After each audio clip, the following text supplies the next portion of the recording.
Hello, good morning. Good morning, distinguished ladies and gentlemen. It is a pleasure to be in your midst. Please forgive us for the late starting, but we will like to go ahead and get started at this moment.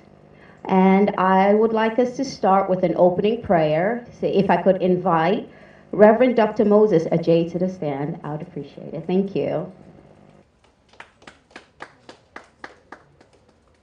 Shall we be on our feet as we give a word of prayer? Father, we thank you this morning for your mercies and your tender mercies. We thank you for this wonderful program. The one you revealed to Mrs. Senna Yeboah has now come to reality. So we are here to celebrate with her for the goodness that has followed her and TNYou. We want to lift this program before you, O God. You are the beginning and the end, the starter and the finisher.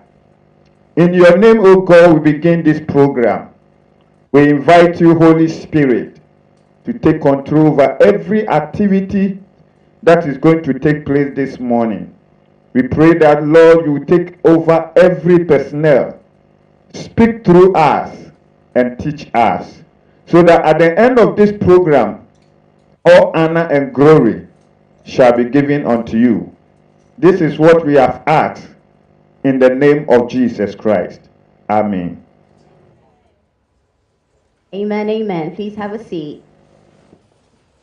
Once again, we'd like to welcome you all to our 2025 Physical Activity Symposium. We're here to deliberate on some of the issues we have going on in our country as we are experiencing some NCD rise, and to get an understanding of what that is, how it's affecting us, and what we can do in order to help see us through this portion that we're going through. But before we get into all the details, I would like to introduce some of our stakeholders. Please, I beg your pardon, if you're in the audience, kindly give us a wave when I mention your name or your institution. Our stakeholders, not in any particular order. We have the IT Consortium Limited. If you're here, please give us a wave. And Stanbic Bank Ghana Limited. Thank you. Roverman Productions. On their way. Ministry of Transport. Ghana Education Services. Yes, I see you, thank you. Ghana NCD Alliance. Welcome. Ghana Association of Sports and Exercise Sciences. Yes, thank you. Our National Sports for All Association of Ghana. There you are, thank you. And continuing, we have Ministry of Sports and Recreation. Thank you. NCD Control Programs, GHS. Not yet. TNYou Fitness. Yeah. World Health Organization. Thank you. As well as Professor Emeritus General Reginald Okainsi. Awesome. Thank you. And at this juncture, I would like to introduce our prof. He is, give me a second, our wonderful Professor General Tete Ahoma Okainsi is a distinguished scholar, educator, and advocate for physical education and health promotion. With a career spanning several decades, he has made significant contributions to the field of physical education in Ghana and across Africa and beyond, emphasizing the integration of culturally relevant teaching, methods, and evidence-based practices to improve health and wellness in schools and communities. Now, there's so much to Prof. If we go on, we wouldn't be able to reach everything, going from his early life in education, progressing to his academic and professional career. Just pick a few things to highlight. Prof is As a professor of physical education and health promotion, he is a leading Ghanaian and international at leading Ghanaian and international universities, where he has mentored students and conducted groundbreaking research. He is a policy advisor and has had impact on things such as the development of the Ghana Education Service, where physical education and sport policies were implemented. He also part of the development of physical education, sport, music and dance curriculum for Ghana universities and colleges of education. I mean, it really goes on. After his retirement, however, in 2007, Prof worked as rector at the Entrepreneurship Training Institute in Kokomlemle, Accra, director at the School of Exercise Medicine, Sports and Wellness, Narbita College, Tema, head of Department of Physical Education and Sport Studies at the University of Ghana, and now an advocate and researcher in physical activity and healthy living. He has had some research and publications under his belt, part of which are the Active Healthy Kids Global Alliance, which is a report card on physical activity among children and young youth since 2014. He's also a Global Observatory for Physical Activity, a country card on physical activity amongst young adults and since 2015. Like I said, our prof, very well established, has been an immense person in the field of our health and sciences. And as it stands, he is a pioneer in his field, has had numerous contributions that have shaped the landscape of physical education in Ghana and beyond. His work serves as a testament to the power of education, culture, and advocacy in fostering healthier communities and empowering future generations. Everyone, it gives me great pleasure to introduce to you our Professor Emeritus, Reginald Okainsi. Sir, over to you, please.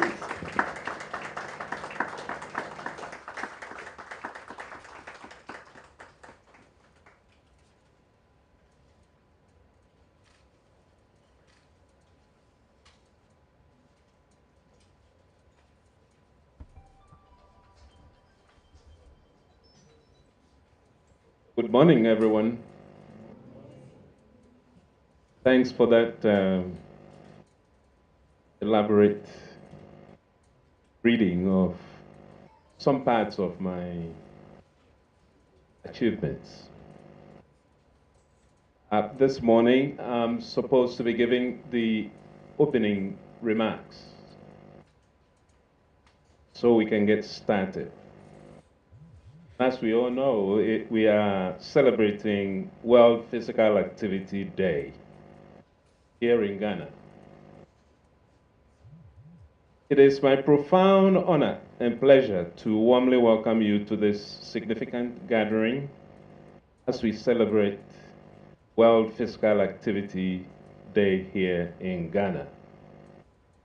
Under the inspiring theme, Active Today, Healthy Tomorrow,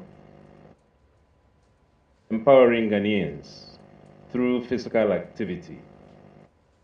We join hands with the global community to raise awareness about the invaluable benefits of physical activity and to mobilize stakeholders and foster healthy lifestyles within our beloved nation. Physical activity, as we all know, is more than just physical fitness. It is a cornerstone of holistic well-being, essential in preventing chronic diseases, enhancing mental health, and improving overall quality of life. Yet, despite these well-documented benefits, physical activity remains underserved as a critical public health challenge, and particularly here in Ghana. Today's gathering emphasizes our shared commitment to changing this narrative. We recognize that each stakeholder, i.e., policymakers, healthcare providers, educators, community leaders, and individuals, has a crucial role to play in creating environments conducive to active living.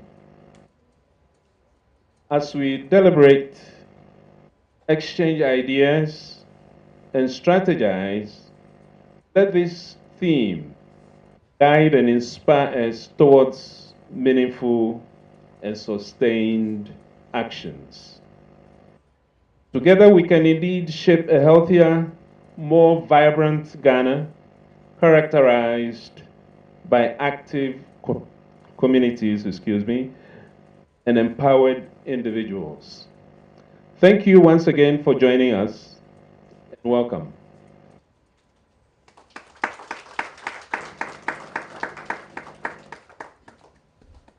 Thank you very much, Prof. That was very much appreciated.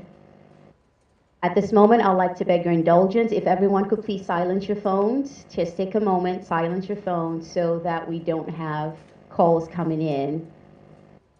Would appreciate it. Thank you. As we progress, we are at our welcome address. At this time, we'd like to introduce Dr. Ignatius Awini. Please forgive me, Awinibono. I hope I got that right. Who will be giving us the welcome address.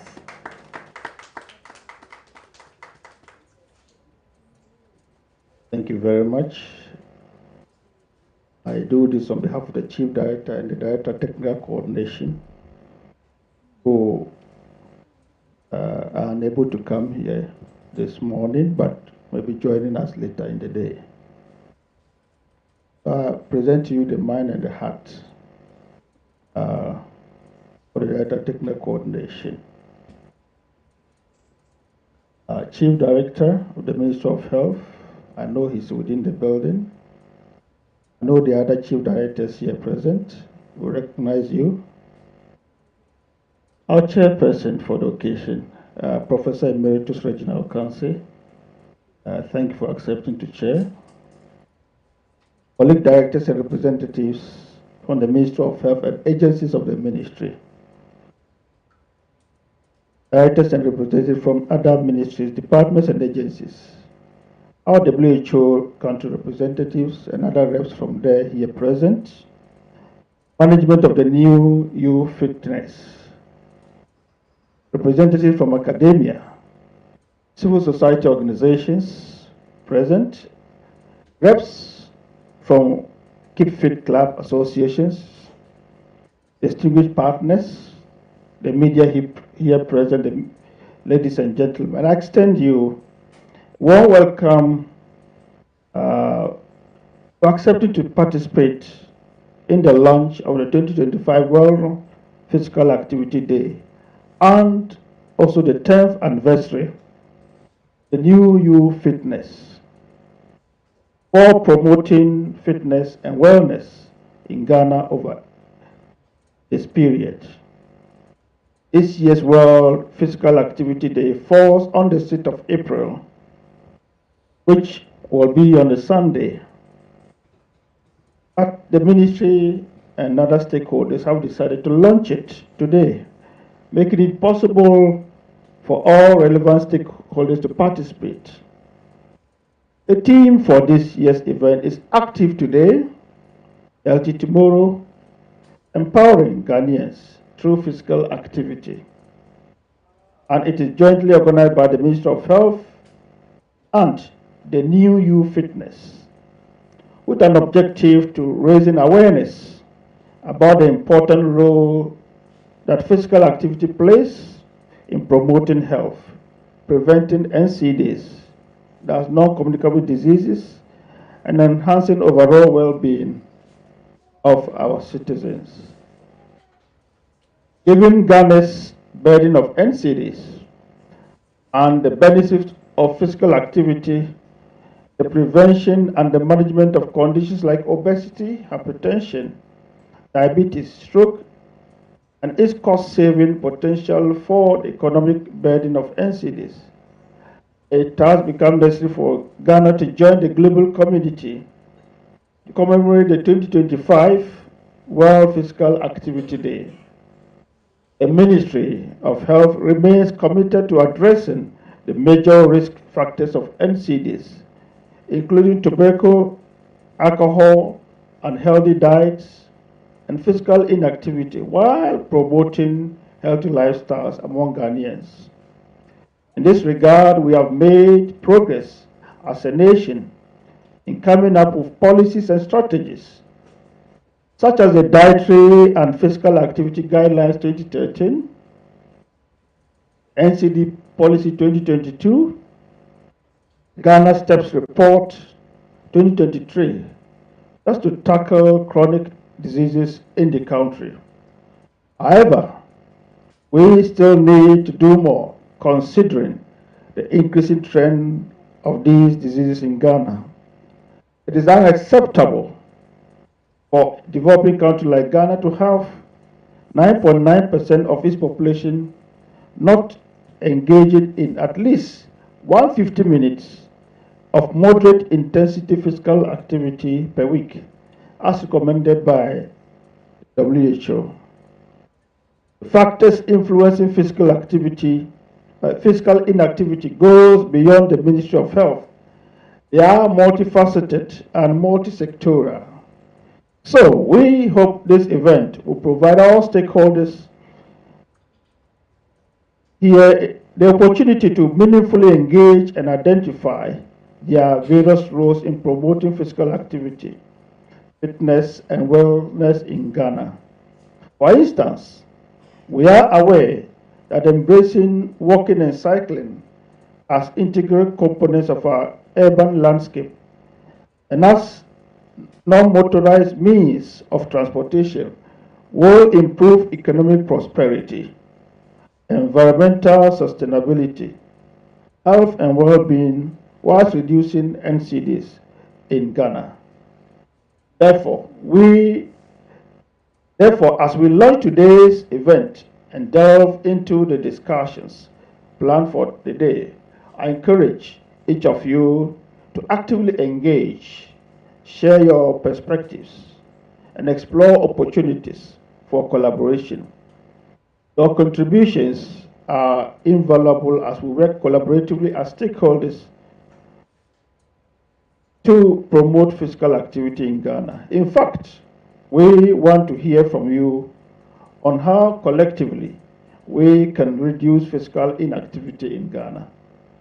I will end by expressing my sincere gratitude to the TNYou Fitness, our esteemed partner for this year's event, and other sponsors for supporting this event. The Ministry of Health is grateful for the support and the collaboration. I once again welcome all of you and I wish you a successful program. Thank you very much for your attention. Very much appreciated, Dr. Ignatius. Thank you all for your continued patience as we go on through the program. At this venture, we would like to invite some of our stakeholders to give us their solidarity message. In no particular order, if I may have the Ghana NCD Alliance.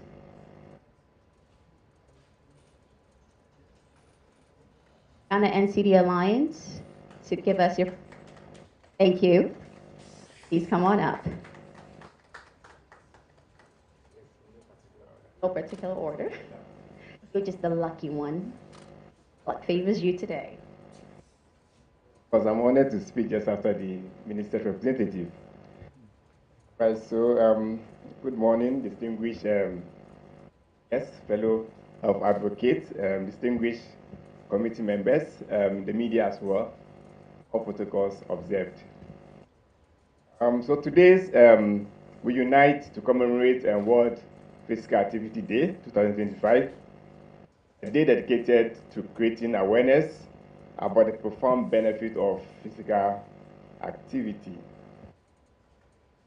and to mobilize efforts that promote healthier lifestyle across Ghana.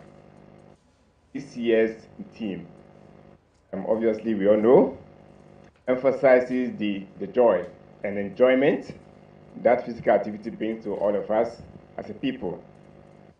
Today's event is directly connected to one of the significant statements the President made in the State of the Nation address a few weeks ago, committing to a healthier Ghana by initiating the National Recreation Day, which we believe will encourage more keep fit activities and promote active lifestyles, increase school level activities, physical activity and education, promote traditional games, and also strengthen community bond.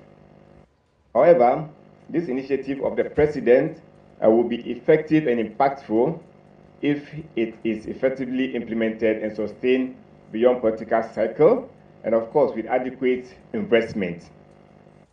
I'm talking about investment in any form, especially recreational centers, and then also trying to recreate more recreational centers where people can be physically active. Today, if you ask many Ghanaians, why are you not training or why are you not being physically active, they tell you that we can't train because our road networks are not designed in such a way that it enables us to be physically active. So we also encourage the fact that if the Minister of Transport is here, we should encourage that because whenever we are constructing roads, it should be smart. We have the smart city objective that is being rolled out nowadays. So whenever constructions are being done, we should ensure it contains all the designs that will enable us to be physically active, especially when people who want to jog on the street or walk on the street. Now, having said that, it is important to also know that physical activity role play a very significant role in preventing and managing NCDs. As a result, the Vision for Alternative Development, the Ghana NCD Alliance and Vision for Sustainable Development have for almost 2 years now effectively instituted and initiated and of course also integrated physical activities into our daily work routine at the office to enhance our physical well-being, but also to boost our mental and then also our mental health, as I mentioned earlier, and then reduce stress and also foster social connection and alertness among the staff. So I entreat you to imbibe this also into your workplace. So every Thursday between the hours of 4 to 6 p.m. Our team participates in a group physical activity, underscoring our belief and that health and wellness could be the forefront of our physical and daily routine. We have actively engaged other organizations to adopt similar practices, fostering a culture where physical activity becomes a shared and enjoyable experience. I have always, said that I am a living testimony of physical activity. And the staff at both VAST Ghana and also the Ghana NCD Alliance do not frequently, visit the hospital due to our physical activity in their office. And of course, it's also helping the organization to grow very well, because the more you have people visiting the hospital, the more productivity falls. But trust me, for some time now, we don't frequent the hospital because people are physically active, and we encourage that others also take that up. In addition, we do regular screening, and also blood pressure screening, and also diabetes screening every 2 weeks. To further our mission, we have developed a comprehensive proposal aimed at promoting physical activity and a healthy lifestyle across various sectors. This proposal outlines strategies to integrate physical activity into workplace, school, and then also community, ensuring that every Ghanaian could live an active lifestyle. We are eager to share this proposal, with all, stakeholders who will be interested. This collaboration, and I commend the TNYou, right? The TNYou guys, what? Let me see. And the TNYou is, remind me now. The TNYou Fitness, yes. So the collaboration for us we thought is very commendable, and we hope that we'll continue to have this. I don't remember the last time we had, such an event of physical activity in Ghana. Maybe that's happened where we are not aware, but we commend the effort. And then to also say that this is exemplified the power of partnership in advancing public health initiatives. By working together, we can create an environment that encourages active living, making physical activity accessible, enjoyable, and then sustainable for all. As we mark or commemorate World Physical Activity Day, which is this Sunday, let us all remember that being active is not just a personal, choice, but a collective responsibility. We need to pull, each other, to be involved in physical activity. Let us embrace the joy of movement, support one another in our wellness journey, and then also to build a healthier Ghana for current and future generations. Thank you very much for your attention.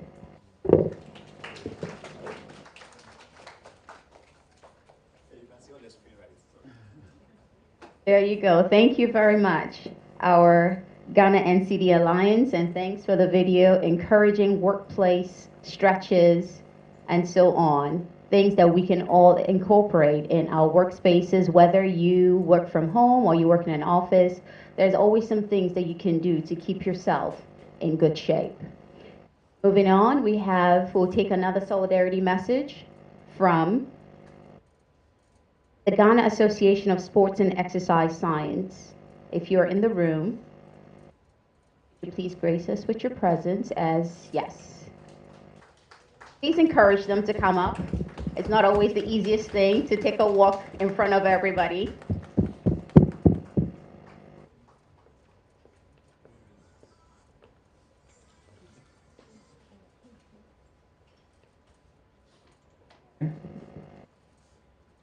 Good morning. Sorry, I'm vertically challenged, so bear with me.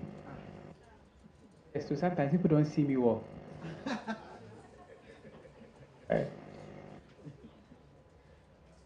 The Disability Act prevents people from mocking and making fun of people who are physically or in any way challenged.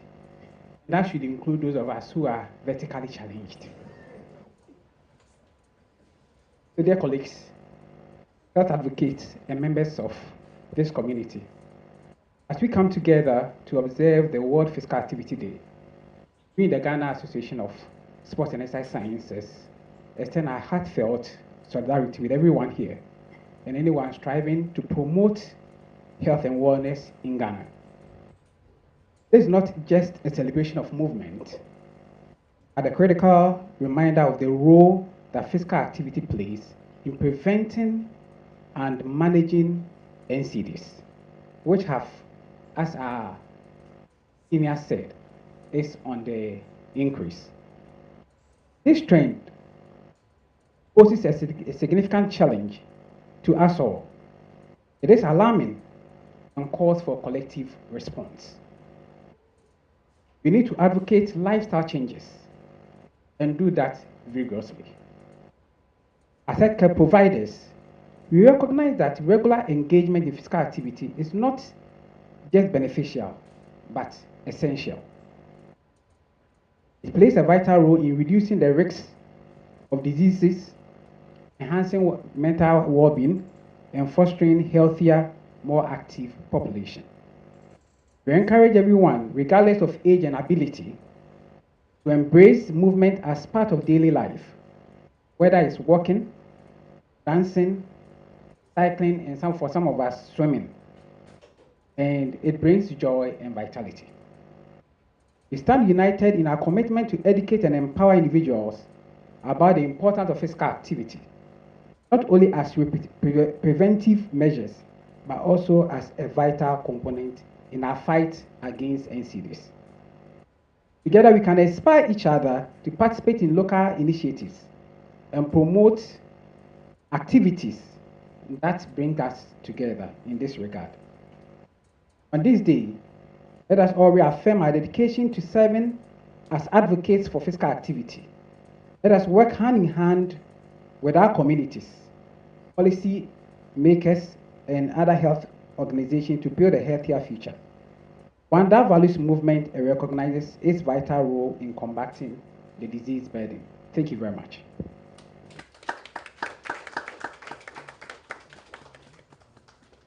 Thank you. And as we go on, we would like to have our next message from the National Sports for All Association of Ghana.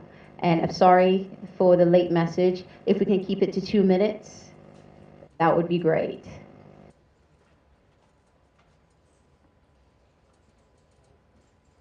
Yes, please. Thank you. Encourage, encourage, encourage.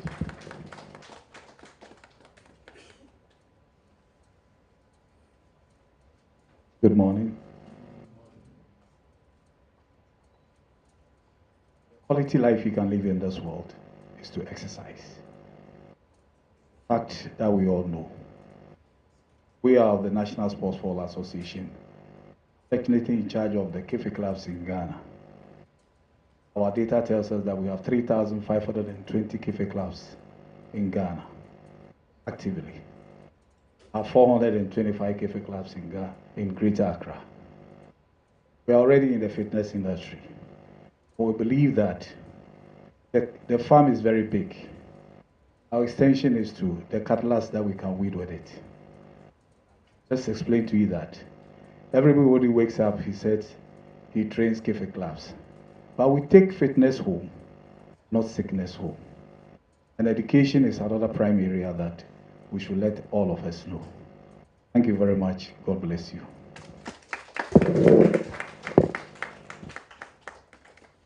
Thank you very much.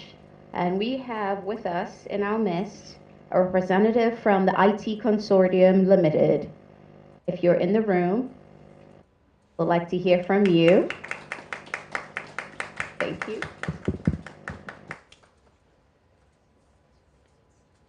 Thank you very much. I think if we don't move, we eventually will die. It's said that the way human beings are made, we are made to stand and to walk.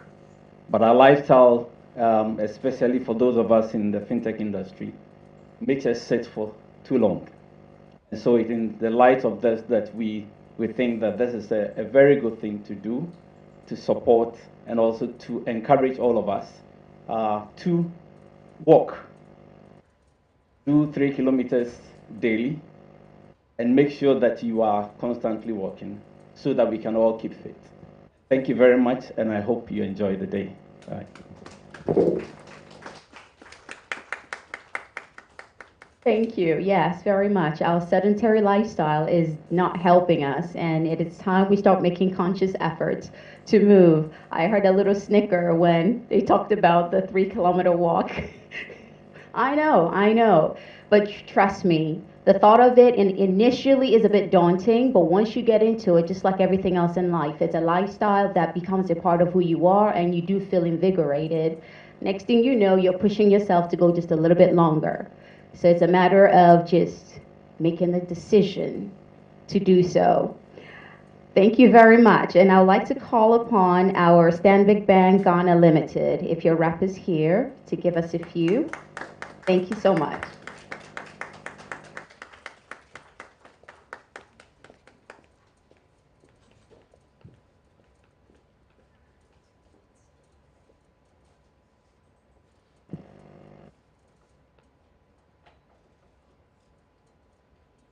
Good morning, everyone. Good morning, Mr. Chair, and all protocols observed. On behalf of Stanbic Bank Ghana, I extend our heartfelt congratulations to the Ministry of Health and the TNYou Fitness on the commemoration of World Physical Activity Day 2025 and their 10th anniversary. At Stanbic Bank Ghana, we recognize that a healthy population is a productive one. And initiatives like the TNYou Fitness play a critical role in promoting physical well-being and a culture of active living. This aligns strongly with our commitment to the Sustainable Development Goals, particularly good health and well-being, as we strive to support a thriving, healthy workforce and community. The role of physical activity, preventing non-communicable diseases such as hypertension, diabetes, and cardiovascular conditions cannot be overstated. As a responsible corporate entity, Stanbic Bank Ghana remains committed to championing workplace wellness and community health programs that contribute to national development. As we celebrate this milestone, we commend TNYou Fitness and its partners for their unwavering dedication to promoting fitness and well-being in Ghana. We look forward to continued collaboration in fostering a healthy and a more active society. Congratulations once again, and congratulations, and we wish you all the best for this journey. Thank you.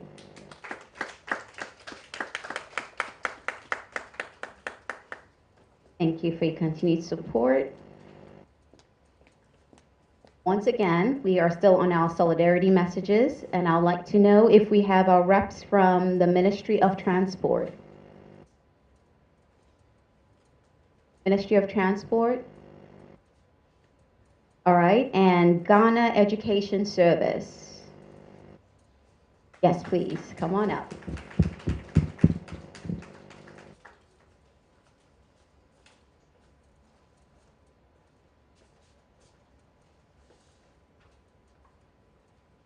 Distinguished stakeholders, fellow Ghanaians, and advocates for health and wellness, good morning. Today, as we join the global community in commemorating World Physical Activity Day 2025, we reaffirm our commitment to promoting active and healthy lifestyle in Ghana. This day serves as a powerful reminder that physical activity is not just an option, it's a necessity for a healthier, happier, and more productive society. Regular physical activity has proven benefits. It strengthens our hearts, improves our mental well-being, reduces the risk of chronic diseases like diabetes and hypertension, and enhances overall quality of life. Yet, too many of us still lead sedentary life, increasing the burden of preventable diseases in our community. This is why we must act together. Government, health institutions, community leaders, schools, businesses, and individuals, we all have a role to play. Let us promote active lifestyles by encouraging walking, cycling, and sports in our communities. Integrate physical activity into our daily routines, whether at home, school, or the workplace. Create a space for exercise, to make movement enjoyable and accessible to all. Educate and inspire the youth to embrace active lifestyle from an early age. As we commemorate this day, I urge everyone, young and old, to move more, sit less, and live better. Let's make Ghana a beacon of health and vitality through sustained efforts to promote physical activity. Together, we build a stronger, healthier nation. Let's move for life. Thank you. Thank you very much. Yes, let's move for life, absolutely. At this juncture, I would like to present to you a statement by the TNYou Fitness, given to us by Mrs. Tracy Aboa.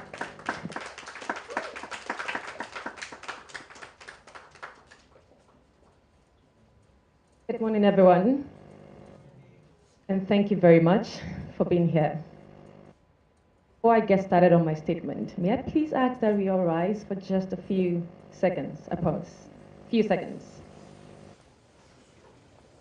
We're going to do a very quick activity, just 10 seconds, right? We're going to march on the spot, right? Just 10 seconds. Let's go.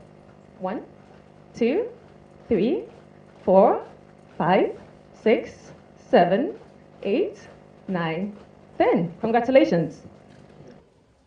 You just took a very small but a meaningful step towards the prevention of NCDs. Thank you. Well done. Please take a seat. My name is Sanaya Boa, and I'm the founder of TNYou. TNYou means the new you. Imagine a world where NCDs claim 41 million lives annually, which is equivalent to 74% of all global deaths, according to World Health Organization. The mission of TNYou has never been more critical. As we celebrate our 10 years of promoting physical activity, promoting healthy eating, we look back and we reflect on our journey with renewed commitment to our vision of creating a healthier Ghana. The statistics are staggering. The United Nations reports that cardiovascular diseases, cancers, chronic respiratory diseases, and diabetes collectively account for 80% of all deaths globally. WHO 2022 data reveals that physical inactivity accounts for 3.2 million deaths. And unhealthy eating accounts for 11 million deaths globally.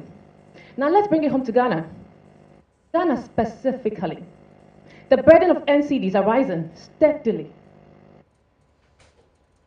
The WHO reveals that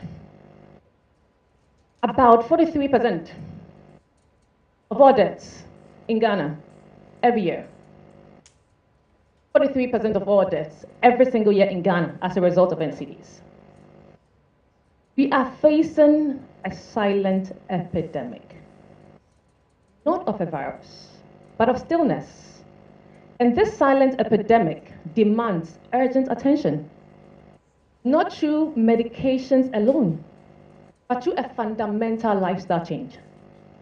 Over the past 10 years, TNYou has championed a preventive approach to health. Our philosophy is simple but powerful. Healthy eating, exercise regularly, and medicine. Your food is your medicine, and your movement is your medicine. This aligns with WHO Global Action Plan for the Prevention and the Control of NCDs, which aims to reduce physical inactivity by 15% by the year 2030. TNYou has reached thousands of individuals from 10 countries, which demonstrate that healthy living is accessible and is sustainable. From our community fitness sections to our nutrition workshops, to our Healthtastic events, to our online community for support and motivation, we have built platforms which makes healthy eating, exercise regularly, easy choices. TNYou started fitness training remotely long before remote working became a concept in Ghana. Our forward-thinking approach enabled us to reach individuals regardless of their geographical location. This demonstrates our commitment to innovation and health promotion. The impact of TNYou extends beyond numbers. When the US Department of State invited us to share a workout video, the officials, an event which caught the attention of the Secretary of State, who tweeted about our wellness initiatives and referred to TNYou as the go-to place for fitness in Ghana. The impact of TNYou has yielded tangible results. The participants of our programs have reported 87% increase in their regular physical activity and 82% improvement in their dietary choices. These results directly reduces the risk factors of NCDs.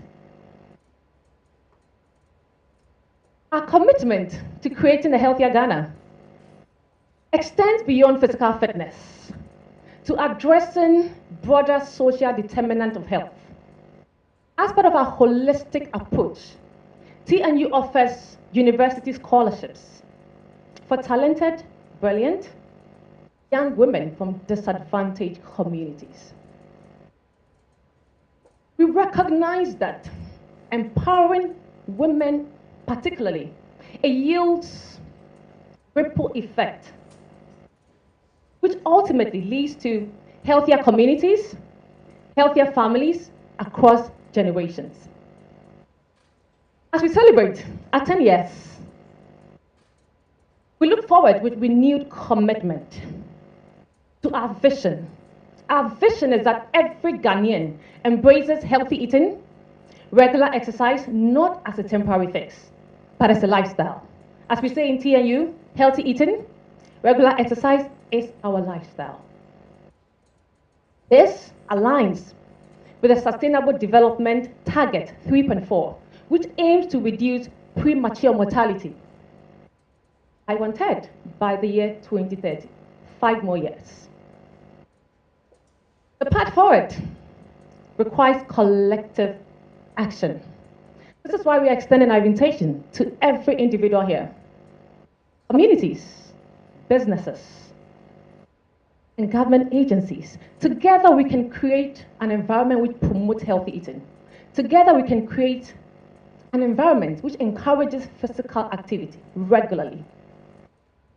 They say a journey with 1,000 miles. A journey of 1,000 miles begins with one step. But we say, in our case, it begins with one workout, which we did a few minutes ago. Here is to another decade of impact, a decade of healthy living. And to a Ghana where NCDs no longer threaten our collective well-being. Thank you.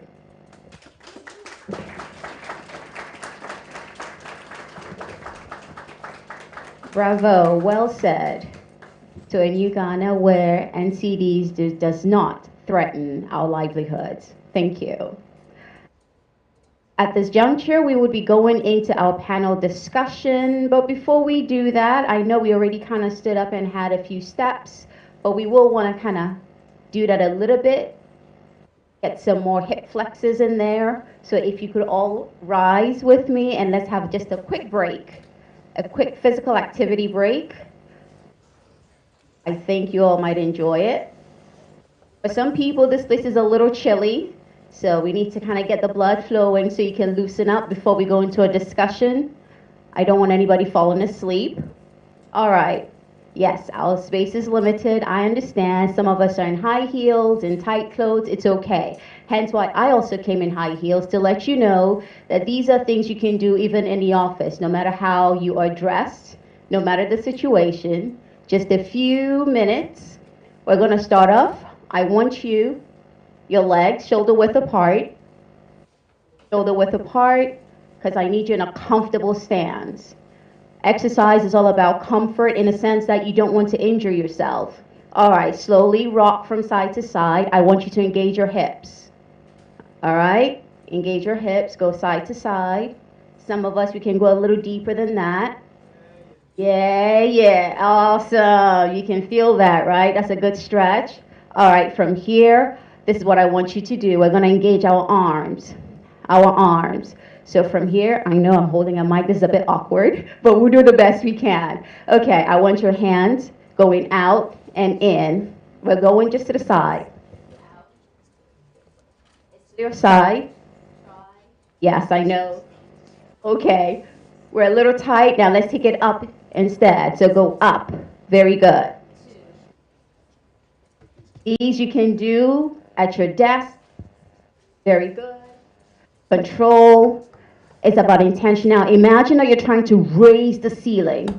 Raise the ceiling. Now that contracts your triceps a little bit more.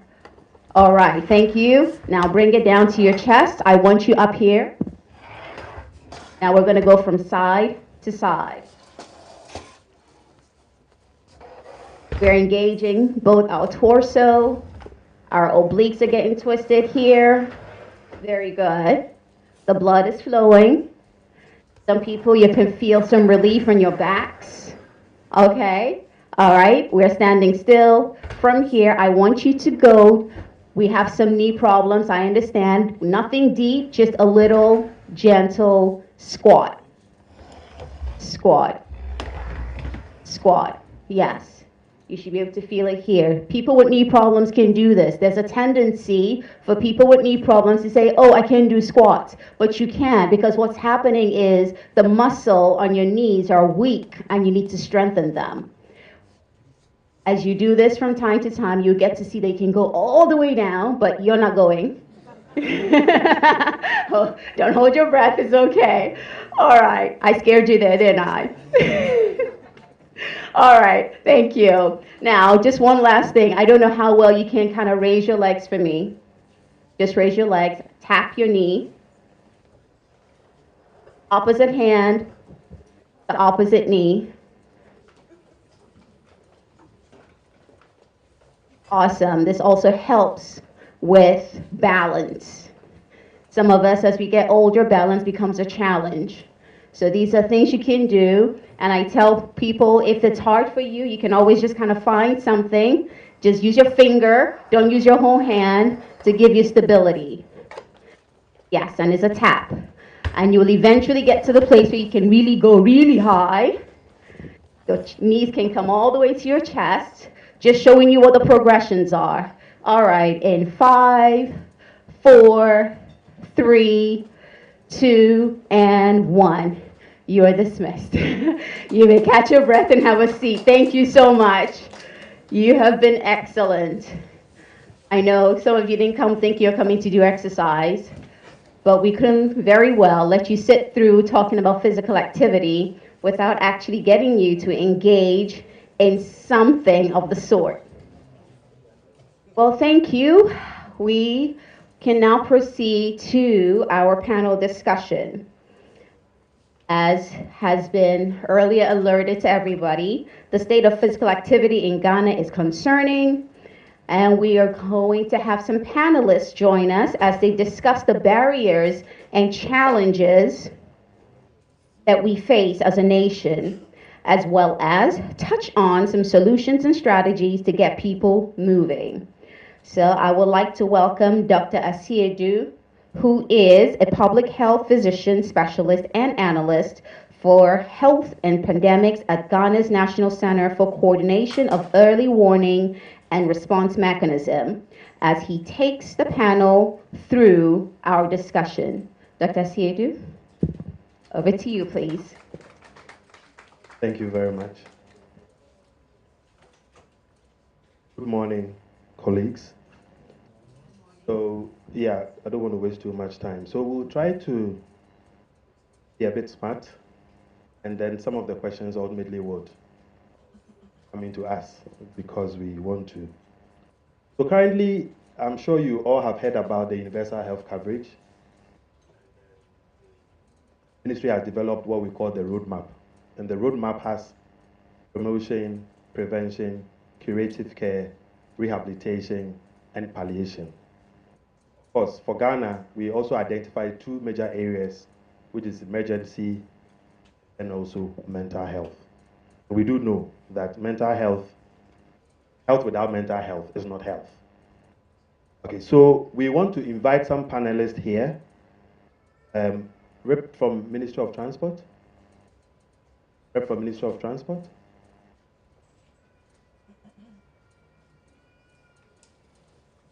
The rep from Ministry of Transport. Okay. Ghana Education Service.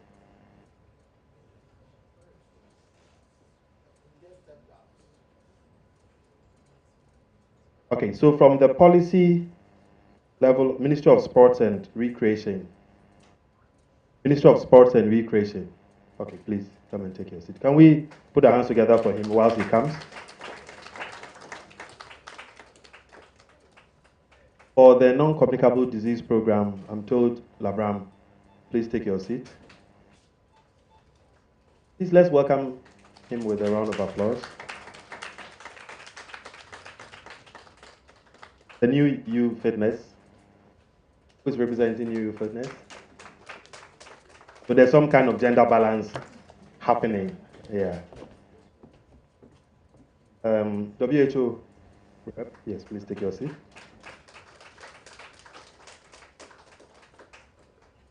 And then from academia, Prof. Emeritus Reginald Okansi.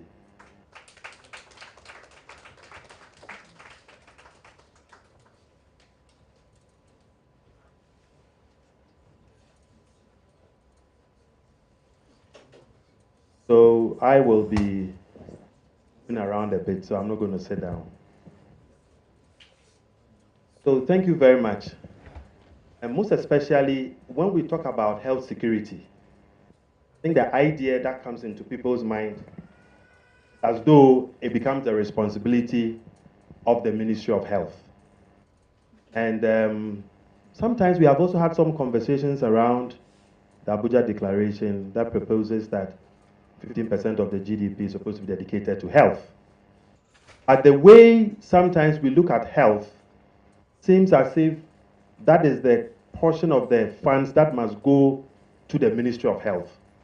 But like I talked about the universal health coverage, you notice that a chunk of the work that must happen within the promotion and the prevention is not necessarily from the Ministry of Health. Of course, when you come to creation, a lot more will happen within the Ministry of Health. And we're going to have this conversation to create that awareness and then also to bring our minds to the fact that when we talk about health, the other institutions, the other ministries, departments, and agencies play a very critical role. So I'm very happy that Ministry of Transport is here. Or Ministry of Transport is not here? Okay. I will say something about Ministry of Transport. And let me give this example. So Ministry of Transport has a mandate. But one of the mandates is to also ensure that we have a very good public transport system. Now, with a good public transport system, it means that people are going to become physically active without necessarily solving the problem of non-communicable diseases, being aware of solving the problem of non-communicable, because we'll be thinking that solving the problem of non-communicable disease is in the purview of the Ministry of Health. However, if you have a very good public transport system, it's not going to come to your house to pick you. So naturally, you're going to walk to the next bus stop. It includes the buses, it also includes even the trains. So if I walk to the next bus stop, I'm actually being physically active, solving one of the major risk factors for non-communicable diseases. If we have a non-motorized transport system like riding and also walking, that is also very important. So Ministry of Roads and Highways, whenever they are building their roads, and then they create opportunities for people to ride and people to walk, they are addressing issues of non-communicable disease, where they are actually addressing the issues of being physically active. So one of the things that is very important is that we are going to avert our minds. Currently, we have 23 ministries. And these 23 ministries, each one of them has a certain mandate. But that mandate ultimately is supposed to secure the health of the population. And so by the time we leave here, with this multi-sectorial panelists who are here, it will avert our minds towards what each of these ministries, departments, and agencies doing that ultimately will secure the human person.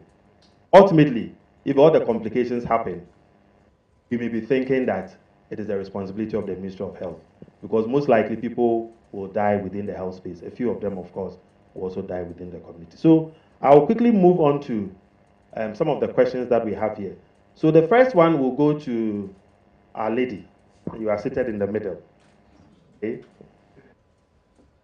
So we want to understand, of course, we've had a lot of conversation around being physically active.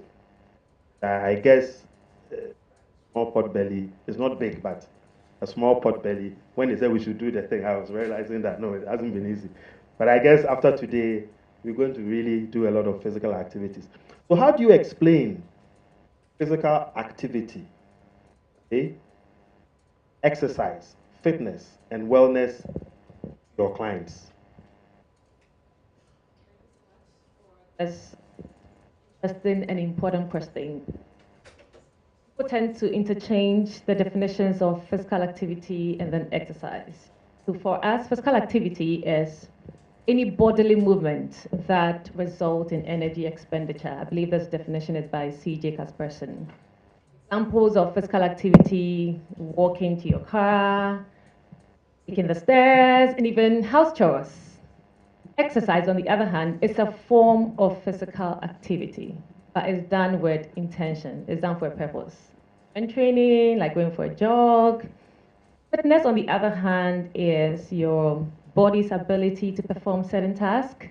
Wellness goes beyond the physical health. You know, it encompasses your health, spiritual health, even your financial health, you know, emotional health, etc. But when we are trying to explain these, we try to let our clients picture their bodies as a vehicle.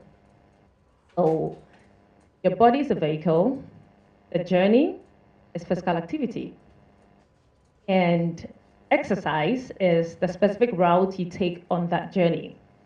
And fitness is your car's ability, your vehicle's ability to take you to your destination. And wellness is the whole experience. You know, but beyond these terminologies, we try to let them understand that unlike our motorized vehicles where you can just, there's a problem with the engine, you just buy a new engine. If you're very rich, like some friends I have here, they change their cars every 6 months, you know. But it doesn't work like that with our body. You know, this is like a limited edition. You know, we try to let them understand that so that you need to take care of it because this is the only body taking you through this experience called life. Beyond everything, physical activity, exercise, it's not just about looking good. It's about disease prevention. It's about mental health improvement. It's about longevity promotion. You know, so these are the ways we try to explain to them. Thank you. So I'll follow up with this other question. So as far as your organization is concerned, experiences working with diverse communities, and the Ministry of Health itself wants to be the face of introducing all these here. What are the most significant barriers to physical activity adoption in Ghana? How has your organization successfully addressed some of these challenges or efforts to?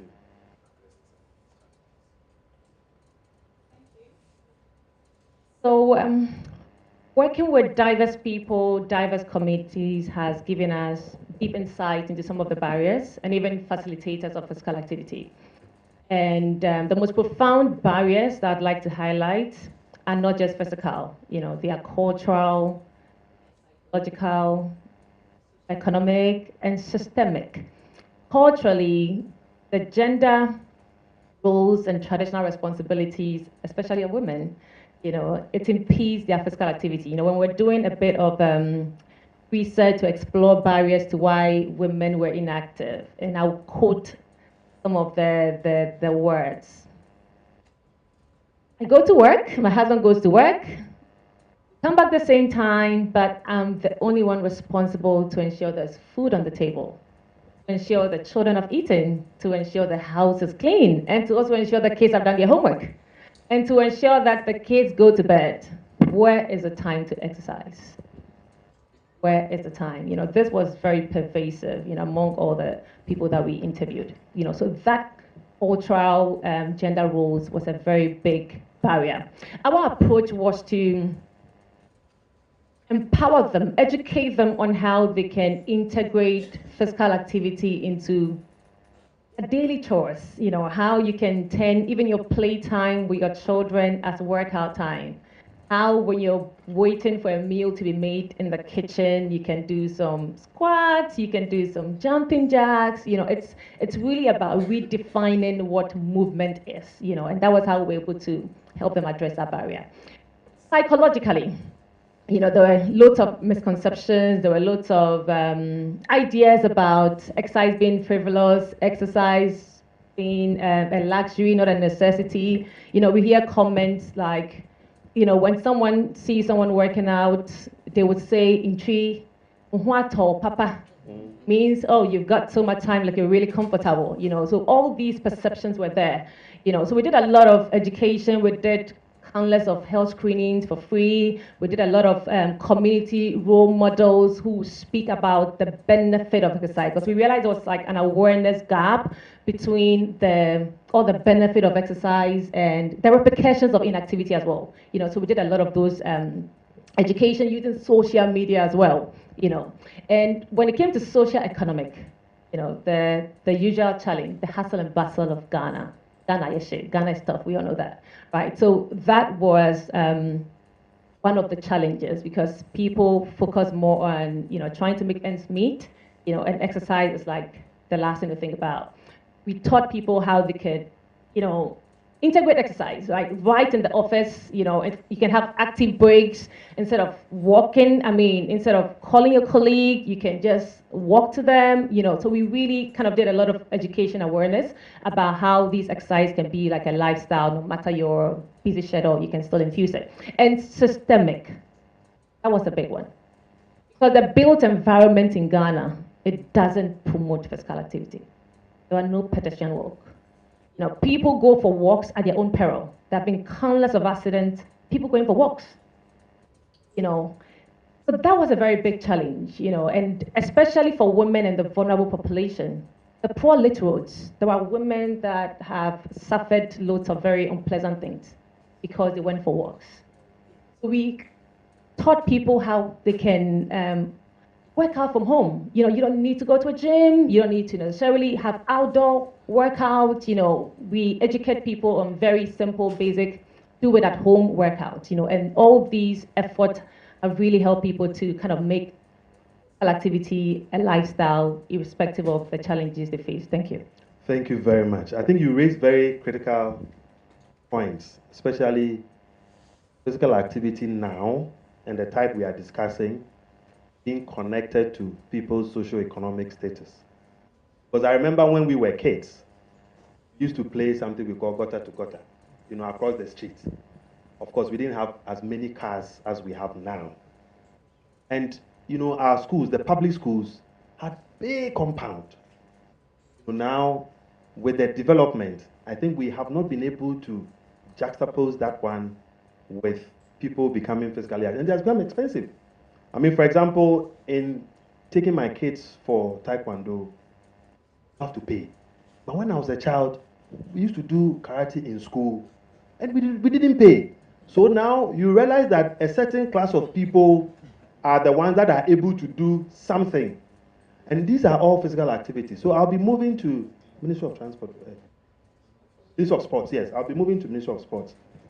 The other thing is that, again, many years ago, life was more associated with physical activity. For example, we are farmers, or maybe you are a fisherman.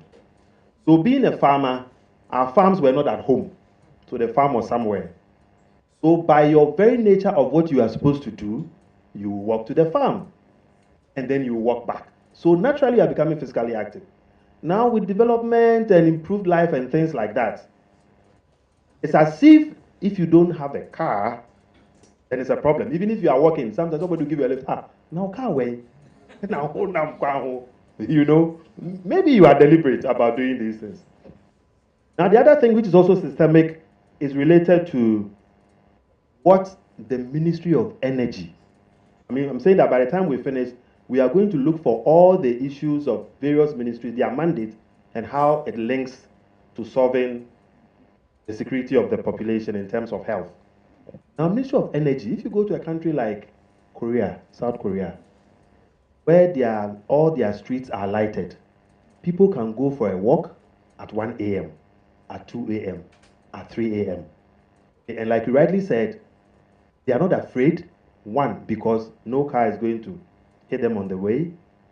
So road traffic accident, which is also a non-communicable disease, is going to be eliminated. Ultimately, the hospitals, no bed syndrome continues to exist, because no matter what you do, by the time you get yourself into an emergency and you arrive in the hospital, it doesn't matter the number of infrastructure we're going to put out. There would not be a bed available for you at the time. so we can focus more on promotion and prevention.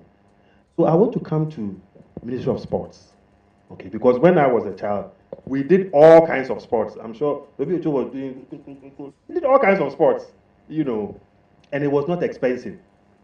And we happily did it. But now things have changed. But we'll be getting there. I want to find out from Ministry of Sports, in relation to policies and strategies. So, for example, I was mentioning non-motorized transport system. In some countries, when you move a while, you get a bicycle. And you just have to either you use your card or a coin, and then you can ride the bicycle to another point. Okay, so that one is encouraging people becoming physically active. I think bicycle riding is a form of exercise. You are deliberate about it, right? But you also want to use it to do what you want to. Okay.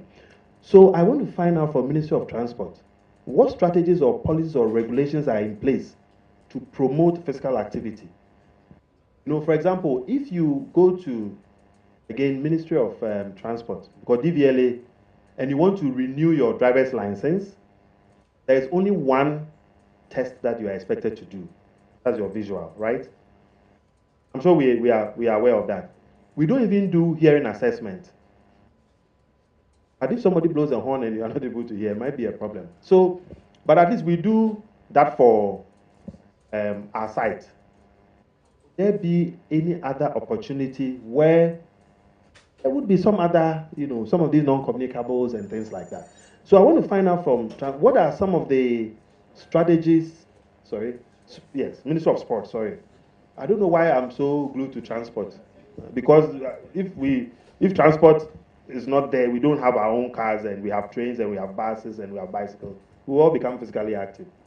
At this one, we come to sports. So sports, Ministry of Sports.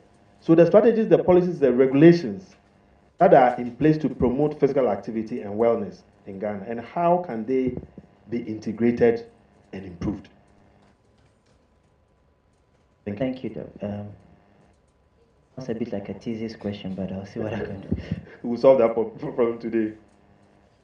For policy, strategies, regulations, there are a lot. Try and see if I can highlight a few for the purposes of. The first one I'll point to is the realignment of the Ministry of Sport and Recreation. I've identified a correlation between sport and recreation, that a lot of recreational activities can become sport, a lot of sporting activities can be undertaken for recreation. So there is currently a review of the national sports policy, especially because of the realignment, so that we can get physical activity and sports to be, should I say, streamlined. Our current budget presentation for the budget period that just ended, resources make available a lot of sporting and recreational facilities. The things we are pushing for as far as the infrastructure that is required for these activities are. One of the challenges that we have, as has been mentioned by Dam and yourself, others, is the built space. We have estates that spring up and there's not even a park in there. Talk about any other thing that would encourage any kind of recreation or physical activity. So we are moving the ministry more towards a bit of a coordinating ministry. So we bring along everybody. So like you mentioned, the Ministry of Transport for the cycle and path lanes, Ministry of Local Government, we're talking about the build spaces, energy, health, so, and also private partners. One of the challenges of the sports sector, resources. A lot of people, when I say people, I'm talking about organizations, when you approach them for collaboration in your sport, talk about making resources available, but why do you need money? Because see the Cristiano Ronaldos, they see the LeBron James, and they say there's money in sports, so why does sport need resources? We are looking at sports that people do, like you give an example to, on a daily basis, making it available and accessible for all, all the benefits that you are talking about. Permit me to digress a little. We are seeing sport as a tool right now, not just means to an end. But the means to an end are the elite sports and things. But there's a policy shift that we are looking at sports for development. Sport for health, sport for education, sport for peace, sport for economic outcomes. So there's a whole policy review that is ongoing in the ministry so that we bring sports and recreation to the doorsteps and make it more accessible. One policy that is alive but a bit comatose, National Fitness Day. I don't know if you remember, it was launched a couple of years ago. It was even launched nationwide. Same resource and collaboratory constraints made it difficult. What we wanted to promote was Fitness Day, such as the Sanitation Day. Cabinet approved that every second Saturday have a National Fitness Day, whether personally or in groups, something for physical activity, and you post it, a way of promotion. But it didn't really kick off as we wanted to. Current policy is to try and revive it. So with the stakeholders we have here, this time it will be more successful because the challenge there was getting partners on board. Sorry. Sorry. Let's remember the other part of the question. Challenges. The challenges of integration are collaboration and partnerships, to be short. I think the challenge has been trying to push these policies and programs unilaterally, singularly.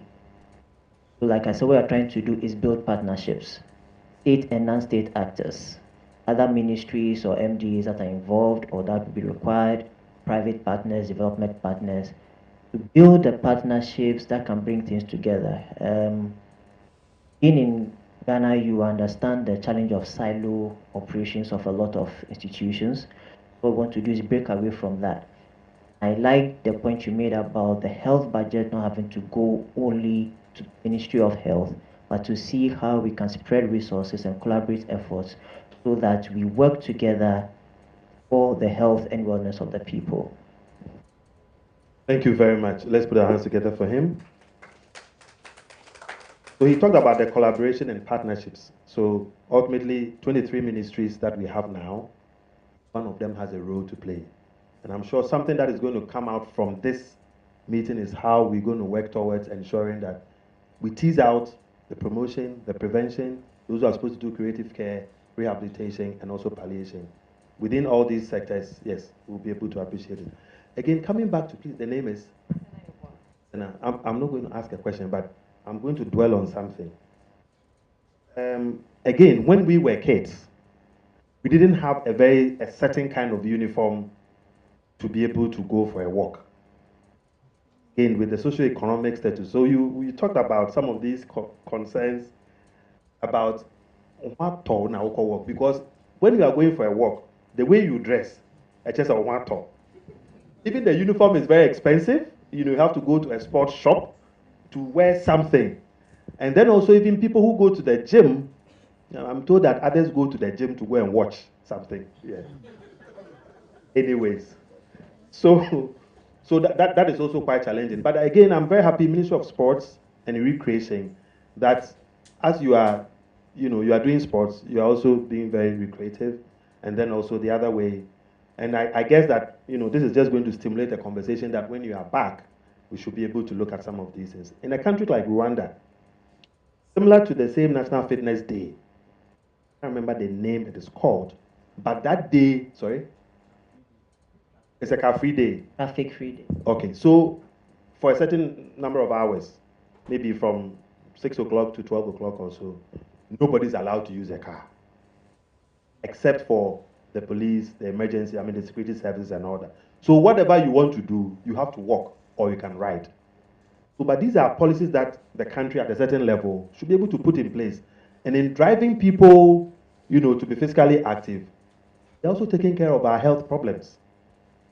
So again, at the top must also see that doing these things are very important for people to secure their health. Of course, we have our, communicable disease and things like that, but now we know that the top causes of death have moved into the non-communicables than in the.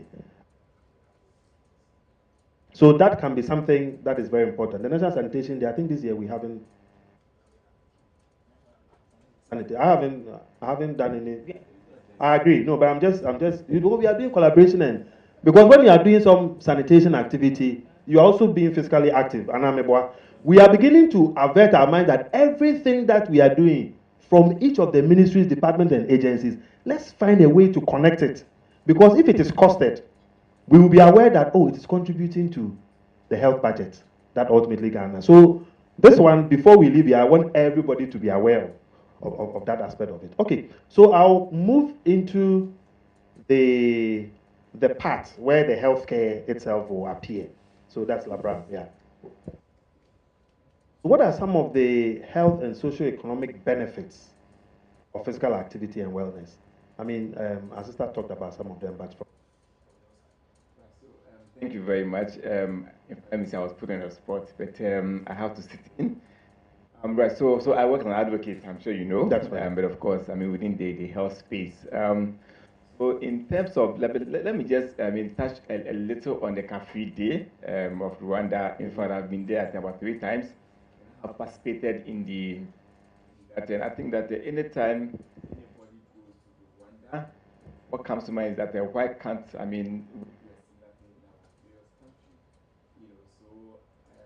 there and we're told that we have to join the Cafe Day. The day that you put your car down, you don't use your car.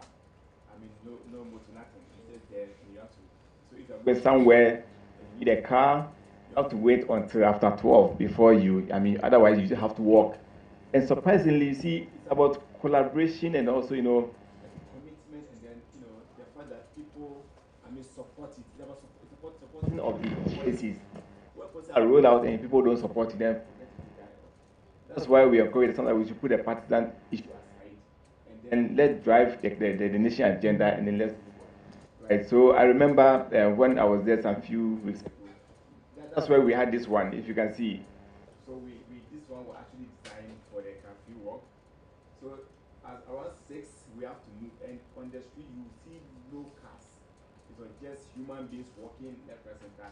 And many people were also actively, doing physical activity. So it encourages people to be more physical active, because that a day is a and they do it 2 weeks, and the Sunday of every 2 weeks.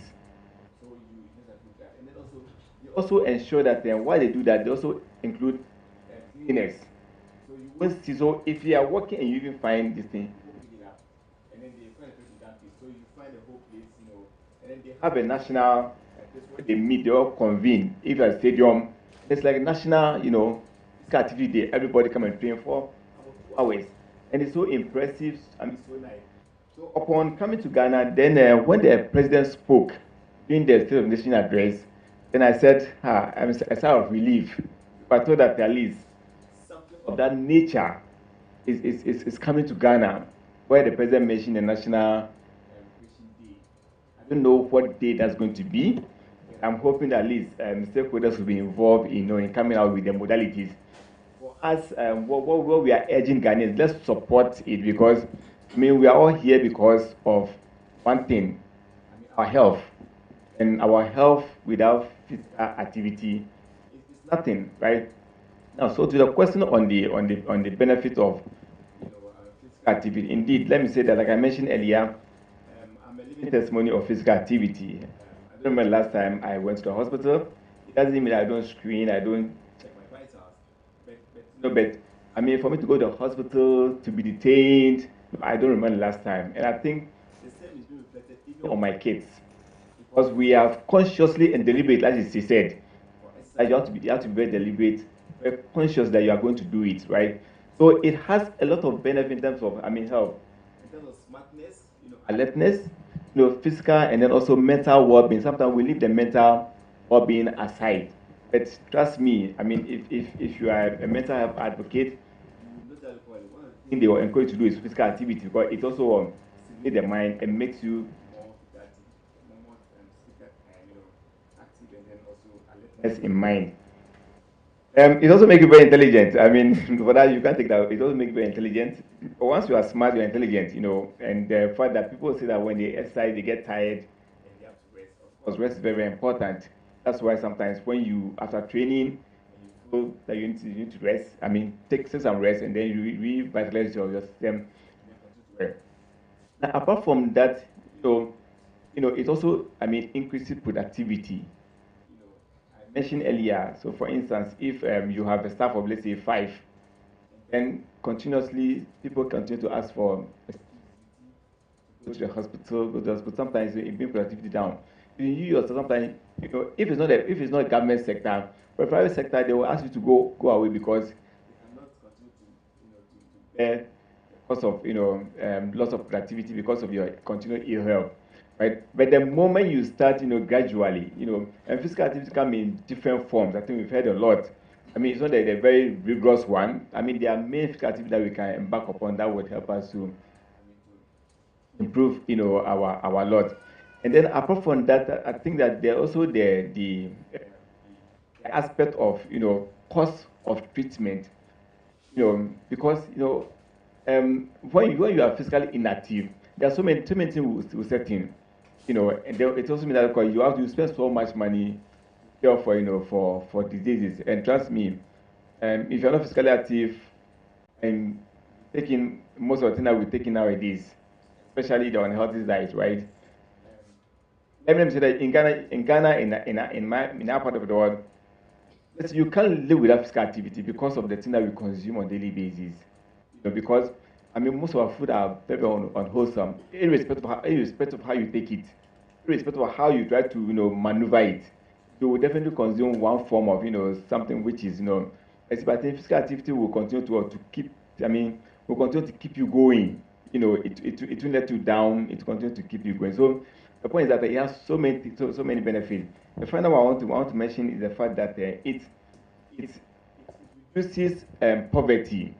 I mean, in a sense that, if you look at the SDGs, for instance, you look at poverty and then hunger. Let's say poverty, for instance, it cut across all the 17 goals or the 16 goals, if I should put in. In a sense that, abject poverty sets in when people begin to fall sick. Especially the chronic one that we know, the cardiovascular ones, the cancers that we know. Once people fall sick, you know what happens, especially when they get the chronic conditions, which is very difficult we say it has no cure. So you have to live with it and manage it. So you die. Now, so what becomes of the family if you're the breadwinner? So it becomes a very difficult situation. So the point is that we need to, continuously ensure that we are physically active, at every point in time. I mean, let's do a lot of walking, brisk walking, and this will help to advance, our collective goal to improving. Thank you very much. Okay. So again, I'm looking at the partnerships and then also collaboration. And then you have mentioned things around advocacy, meaning that public sector, private sector, we really need to work together, not necessarily antagonizing each other and thinking that this is supposed to happen. Because once people get to understand the reason why something should be done, like you rightly said, people will give themselves. I think Ghana, to our democracy, we understand democracy too much. But where we copied it from, we even understand it more than. And I think, look, I had some interaction with one of the deputy ambassadors from one of these very high-end countries. And he said that the first time the children sat in a car was in Ghana. We are poor, but car there, don't go there.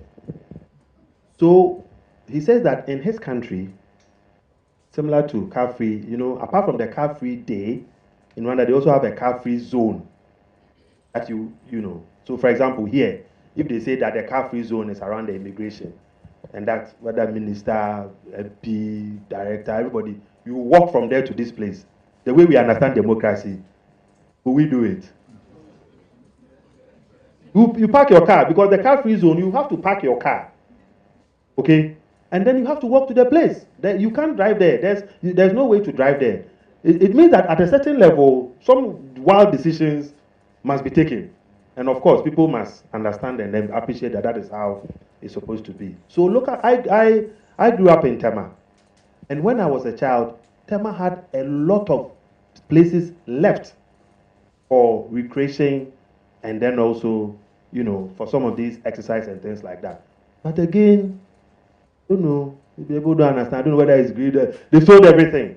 So opposite where we used to live, for example, and until recently, you may hear some agitations from the youth that a certain land is going to be taken. They say that's where they play their football.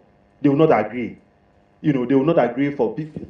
So we are not thinking about what we should do within the locality to ensure physical activity. So that is one of the things that local government, I think you mentioned it. So local government has a major role to ensure that, especially even for new areas coming up, gated communities, estate developers, they have come and then they didn't create any place for physical activity or recreation or sports or something like that. I think it's also, so again, when we work together, we will all know that the ultimate is the health of the population.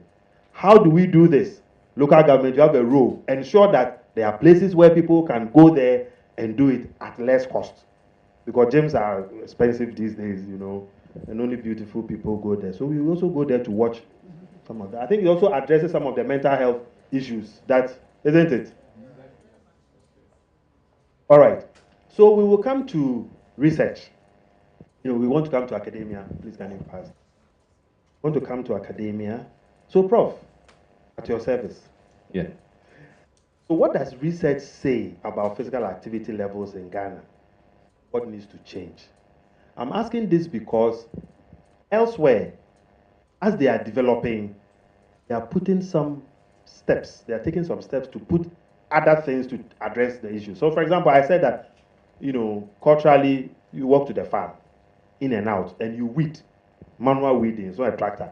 So no matter what you do with the weeding like this or using the hoe, you will be physically active. So naturally, I think the way God made us and gave us that type of work, I think the fishermen today, they have to paddle their canoe. So naturally, everything was around physical activity. Now our eyes have opened. Our eyes have opened. So we don't even want to. If people move from this ministry to Ridge Hospital, when I'm going to Ridge Hospital, I walk. So a car is passing by, you stop. Dog, now, why here now? They want to give me a lift to the place. So we have been able to place development, improve socio-economic status against physical activity. For example, the walking. Apart from your type of the jogging and but naturally we are trying to move away from all these things, thinking that if I want to walk from here to Ridge and I want to drive, it may be shorter. But here to Ridge, drive to this. So we are moving away from, whilst we are developing, we are harming ourselves the more. And that is one of the reasons why we have moved from the infectious disease component to the non-communicable diseases. So it contributes a very high percentage of the death we are recording in the hospitals and also hospital admissions. As I said, anytime you get there, the bed is not available because we are occupying it instead of being physically active. So, Prof, back to you. What does research say about physical activity levels in Ghana? What do we have to change? Yeah, I think it's worthwhile to know what is being done now in research with respect to physical activity and wellness. It's also good to know, stakeholders need to know the level of physical inactivity as well as the levels of physical activity of our children, adolescents, and adults in the country. Some efforts have been made, but not so much, considering the breadth and depth of what is involved in the physical activity and wellness environment. So we have spoken about transportation. So active transport, for example, is an area that needs to be investigated. Little. I think there are 2 research papers on active transportation. And by active transportation, I'm referring to Doc's explanation of what Ministry of Roads can do by providing non-motorized platforms for us to ride bicycles, to walk, jog leisurely, or with some intensity. Physical inactivity remains still a challenge. But like I said, there are some efforts to elevate the levels of physical activity of especially children and youth, very few for adults. The Active Healthy Kids Global Alliance, of which Ghana is a part, in the name of Active Healthy Kids Ghana Alliance, which publishes bi-yearly a report card on the levels of physical activity, youth and adults. Oh no, I'm sorry, children and youth.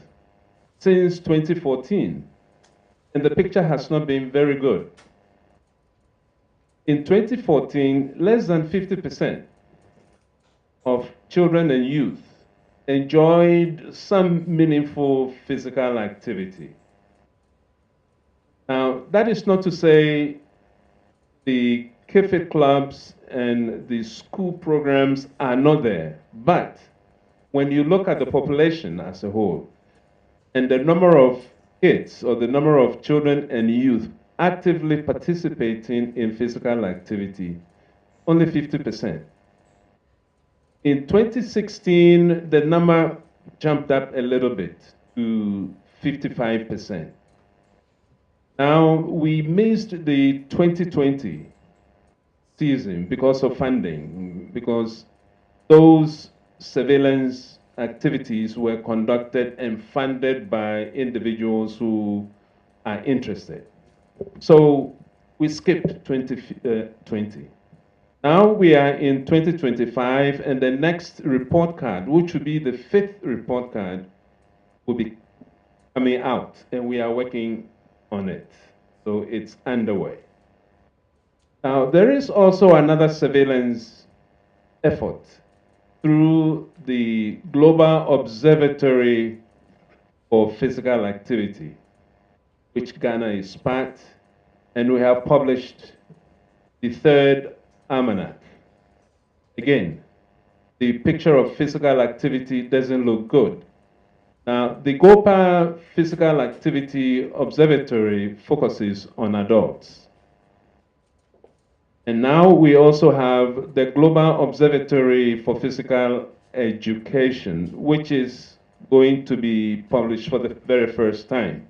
Again, to look at the levels of physical activity enjoyed by our children in school, from pre-tertiary schools all the way through the university. So there is a lot going on, but not much. What is missing here is a house that would curate all these things, including, in fact, the policies and things that we have spoken about. The sectorial connections. Yes, we can have sectorial connections, but if there is no desk sectorially formed in a way that will coordinate all these things pertaining to physical activity and wellness in the country, we will not see exactly how the picture looks. So now I'm telling you the picture from the university perspective and what we are doing at the university. There are other individuals who are also pursuing relationships between physical activity and mental health. There is also the group that is looking at how physical activity mediates voice production, mental health, and the associate of mental health. No, sorry, I missed that one. But within fear, how fear mediates voice production by physical activity. which is a very interesting one. Where does it sit? In the university, or does it sit in the place of public health, or the Ministry of Health, or the Ghana Health Service? So coming back to my point that there has to be a sectorial, multi-sectorial body to curate all these works that are being done that are interesting, and then for government to support. How much research do we give to physical activity and health research? So that I'm in the university, I can apply to the ministry with a proposal to conduct a research, or to follow through on the Active Healthy Kids Global Alliance research, which brings in wealth of data to describe the physical activity levels of children and youth in the country. It should sit somewhere that it can be accessed by the Ministry of Sports and Recreation, the stakeholders, the Ministry of Health, Roads and Highways, and all the other related ministries. So I think we have done something, but I don't think we've been able to elevate research in physical activity and healthy living to the level that we can make meaningful, policies to operationalize school programs, university programs, colleges of education programs, and all the pre-tertiary programs that we have. In fact, when we write programs for these levels, we are more informed by research conducted outside. But we need our own homegrown research. And that is where I will end that. Thank you very much, Prof. Prof. So we need our own homegrown, research, which is very, very important. Again, I would like to juxtapose various ministries, various stakeholders, and their role in securing the health of the population. So, Ministry of Education has a major role to play. So I'm sure we are now seeing a lot of childhood obesity. Again, Labram talked about unhealthy diets. But these days, we deliver the food directly to the kids in the school. So we order it from the fast food. At 12 o'clock, they deliver it to the school. In the morning, kids are eating or drinking something.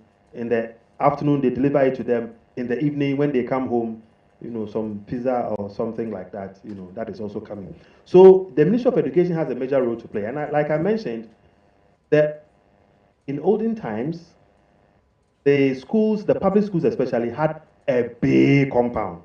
And in fact, we were so happy to go for physical activity. Abu Friday, also diagro, and but these days, you find a child sitting in the room the whole day. They only move from their room to come and eat something. They go back. They are playing. And even for babies, parents are very busy. I think, Madam, you alluded to the fact that you are busy. You have to make sure this child has to go to sleep. You have to prepare them in the morning. And one child is crying. Then you give him a tablet. He'll be playing with it.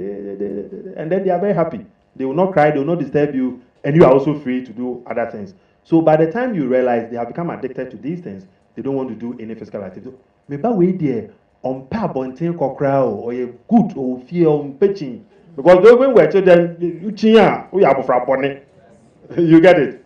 But this one doesn't like going out. He's very busy on the phone, on a tablet, and childhood obesity and all these chronic diseases, hypertension, diabetes in children less than 12 years, things like that in the schools. So again, there's a very important part of what Ministry of Education can do to secure the health of the population, right from promotion, right from prevention, even aspects of rehabilitation and all that.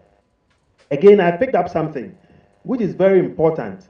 Man hours that are lost So if I'm hypertensive, every month I have to go and see my internist. So I have to take 1 day off. You know that usually the queues are long. So I take 1 day off to go and see. So every month I take 1 day off to go. If there's some small complication, 1 or 2 more days. If I get a mild stroke, I'll be admitted small, then I come back. So Ministry of Employment, I think it used to be Employment and Labor Relations, but now Ministry of Employment, Jobs, Ministry of Employment, Jobs and some Labor, you know, something like that. So you see the role of, so if Ministry of Labor, Jobs and Employment, or the other way around, you know, if they are also checking, for example, there's a system that is being reported, how many man hours are lost. So Ministry of Health will do that, Ministry of Education will, and then for all people who are employed, both public and private, how many man hours are lost because we are unhealthy and we need to miss work because we are not well, our child is not well, you know, we will know how much we are losing as far as productivity is concerned. So Ministry of Employment, Labor, you know, and Jobs and things, they have a very important role to play to secure the health of the population. So clearly you will see that what Ministry of Sports wants to do, it is in the interest of Ministry of Employment. And every employer has to show a lot of interest there because your productivity is your human resource.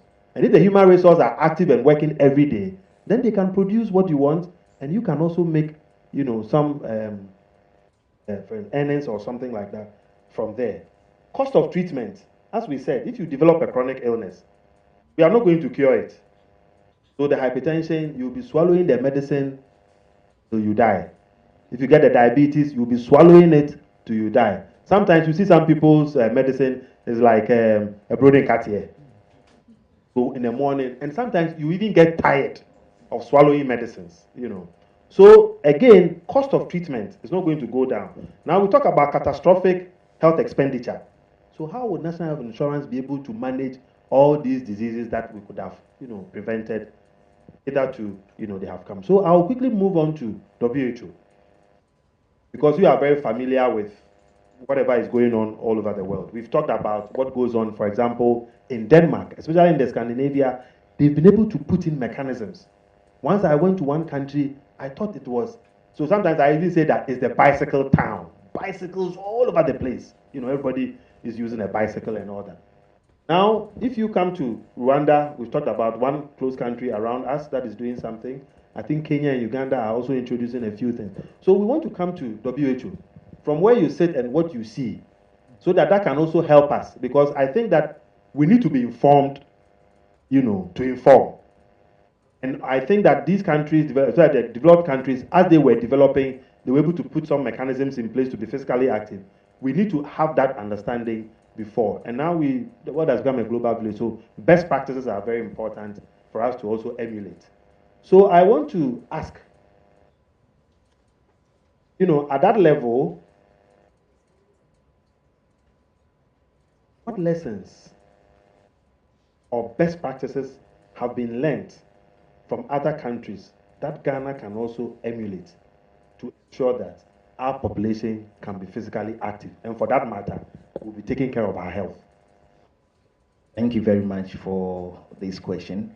But before I answer this, I think it's important to state that we are not, though we are not where we want to be in terms of physical activity, but when you look at the data, we are not doing too bad. And I can support this with data. For example, globally, we know about 31% of the world is inactive.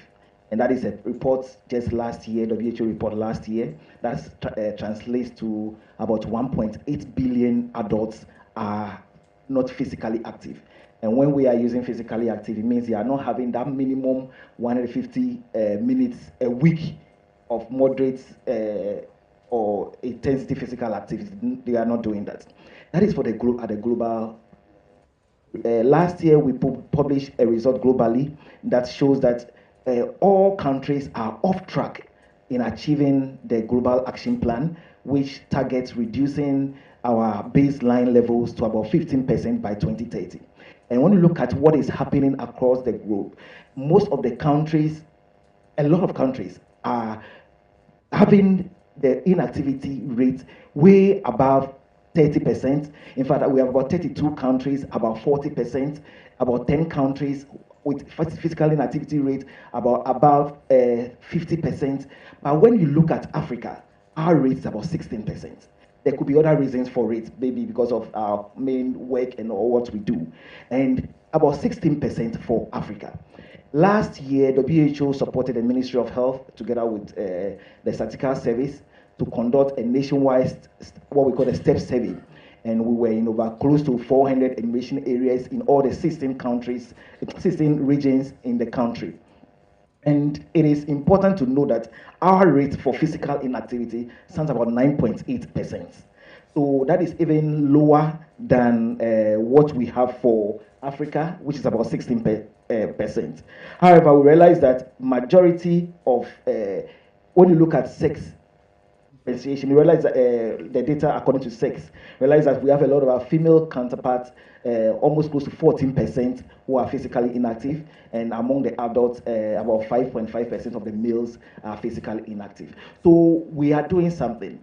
If you look at it in terms of age, you realize that the younger age group, that is what is worrying, between 18 to about 28, are less active compared to the other effects that this brings to us.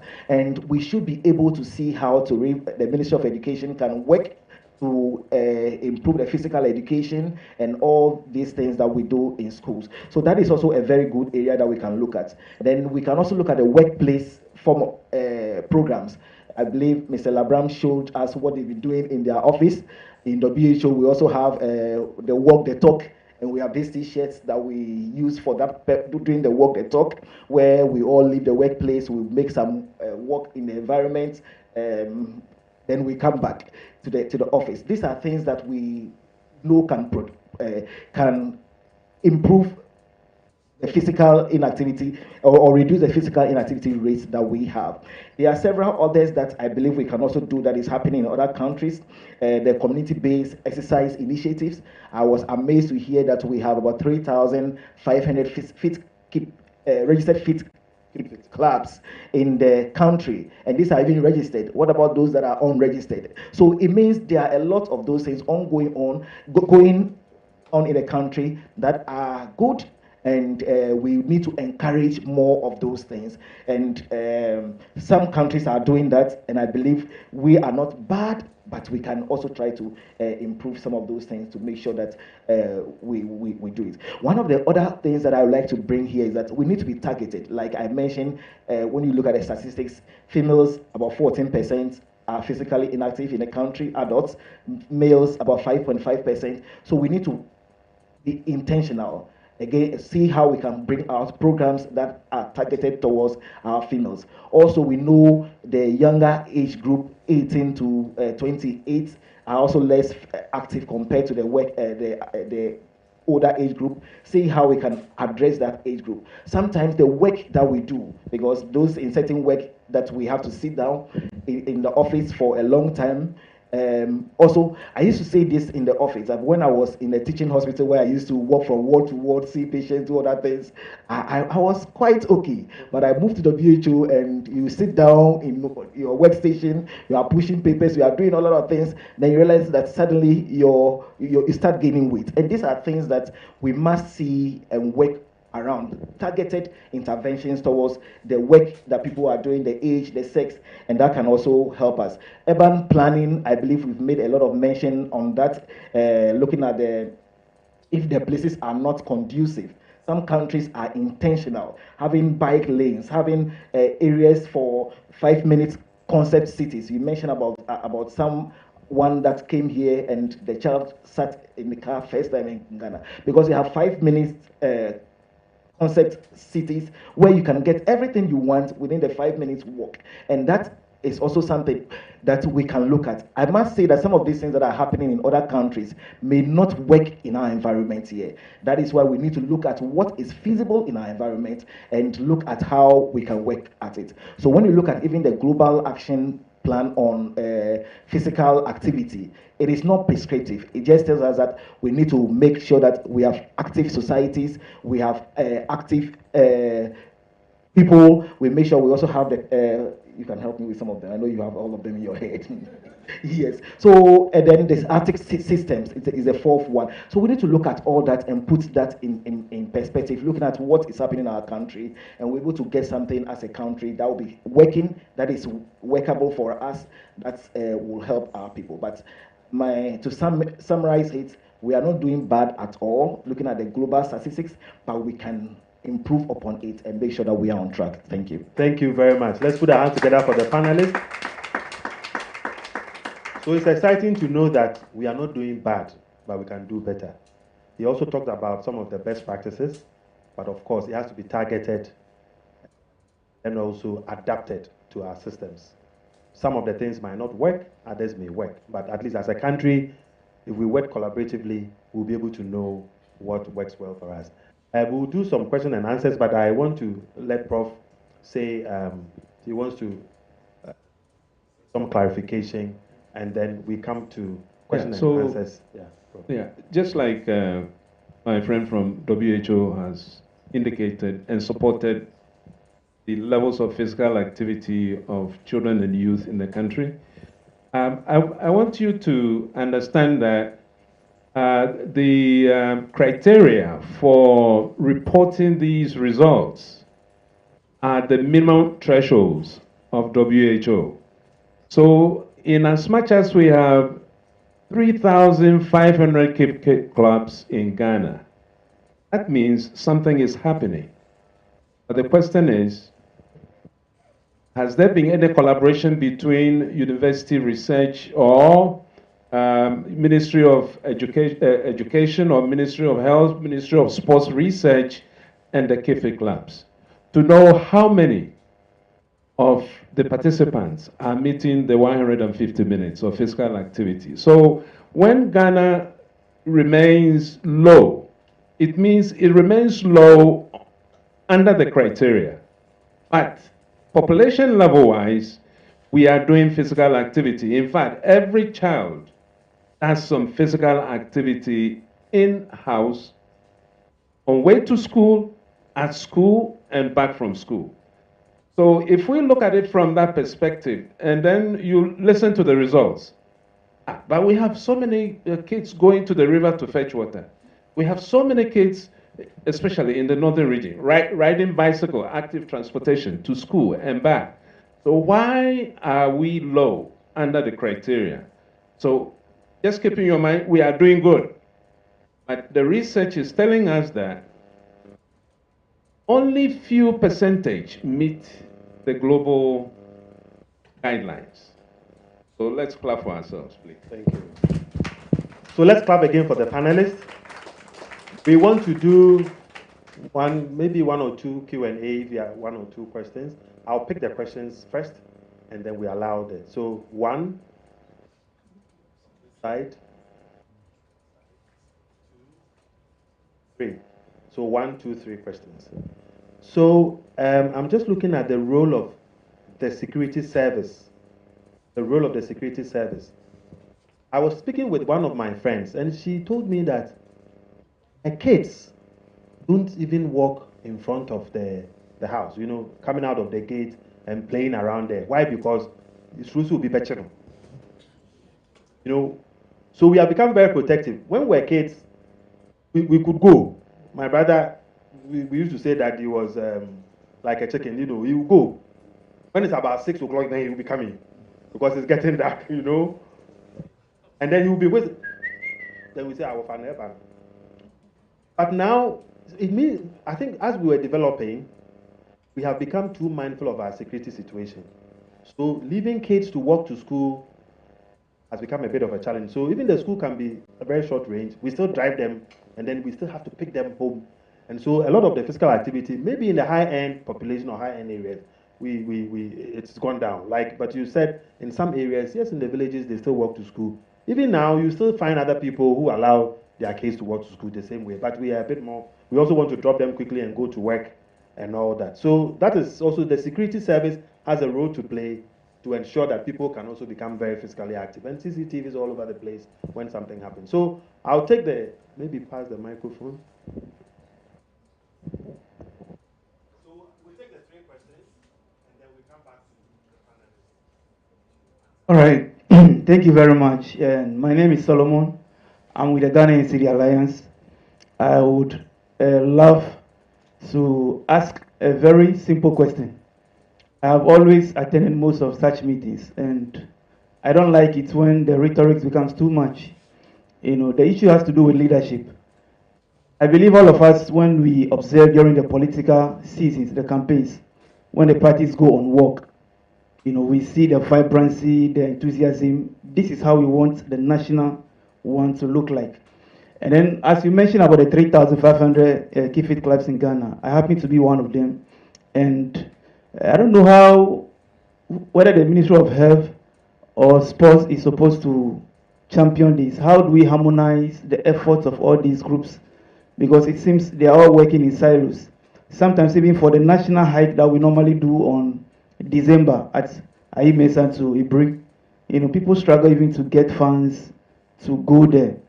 And one of the key things that motivates people to come out to support some of these activities has to do with the motivation, the after, you know, the enjoyment aspects, you know, the sort of, you know, the things people get at the end. Yeah, so let's consider some of these things because it's not just about coming out to work, but after the work, what happens? Yeah, you come out to work and drink water and go home. Not everybody is happy about that. So these are some of the aspects that makes our exercises fun and stuff. So let's see how we can harmonize the efforts of some of these groups to ensure that we're able to champion for this national cause. But importantly, we shouldn't forget CSOs when it comes to having this national committee or as the prof said, we need to have a center that can direct or guide some of the formulation of some of these policies. Thank you very much.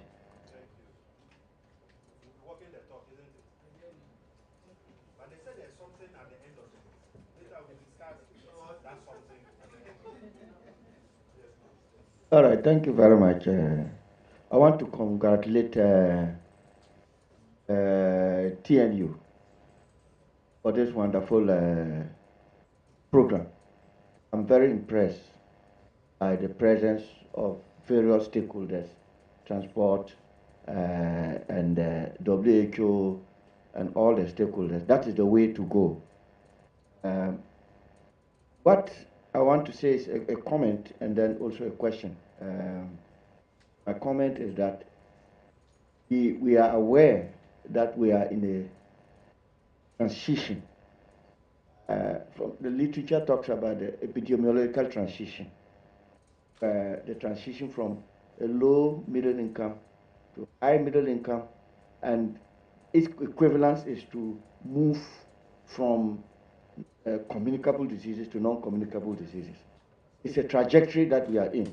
It's just a question of how fast are we moving. We are in a double burden of disease. We are still grappling with the typhoid fevers, the malarias, the choleras, but with the non-communicable diseases. But like it was said from the beginning, it's staggering to realize that, you know, if you look at the global burden of disease studies, you will realize that diabetes and kidney diseases is over 74% cause of death. So it's not a joke that we are here. The question I want to ask is that what effort is the Ministry of Health going to put in place beyond just hosting various important stakeholders like this? Then, like the one who spoke before me said, let's talk about it, rhetorics, go away, nothing concrete happens. I think that the collaboration between TNU and the Ministry of Health and so on is important, and I think we should see this as a stepping stone, and all the important stakeholders that are brought here, see how we can synchronize our efforts, because we are really in a trajectory. That's and just to link it up, I know that the Ministry of Health some years back had this regenerative health and nutrition. They wanted to emphasize this. It seems to me that it died down, if I'm not mistaken. Take a serious look about the trajectory of non-communicable diseases, what we can do to help the society. We may be doing better now, but it's only a matter of time. We realize that if we don't put measures, serious measures, we'll be in. Thank you so much. Thank you very much.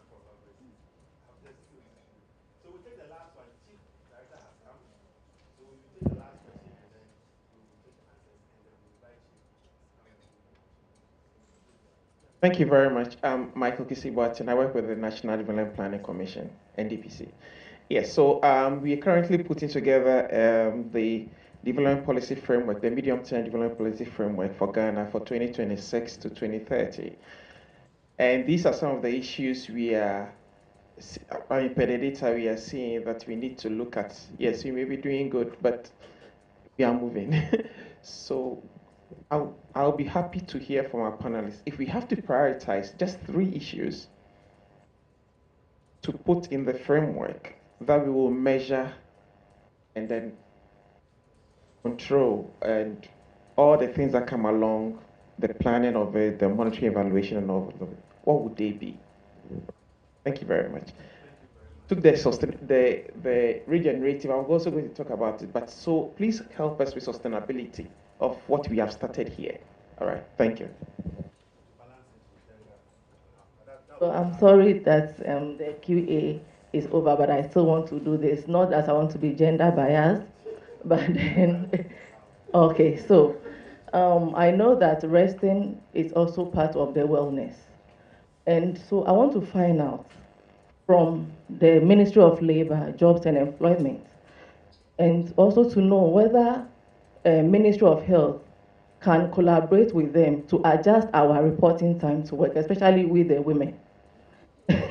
Yes, the reporting time to work. If they can consider women to report to work at 10 a.m. and finish at 6 p.m. Yes, because we have to wake up sometimes around 3 or 4 a.m. to prepare the home before we come to work. And so we don't get time to exercise or even have good rest. Thank you very much. We'll be worrying you. So thank you very much. I don't think it's just about only the women, but I think it is important that we can also look at the working times generally, because it looks as if all of us will come to work at a certain time. We are in the traffic. When we close, we still go at a certain time. So these are the things that, as a country, we may be able to. So we will take some responses, 1 or 2 responses from the panelists, and then we invite Chief Director to come. Based on the questions that came, Prof, do you want to?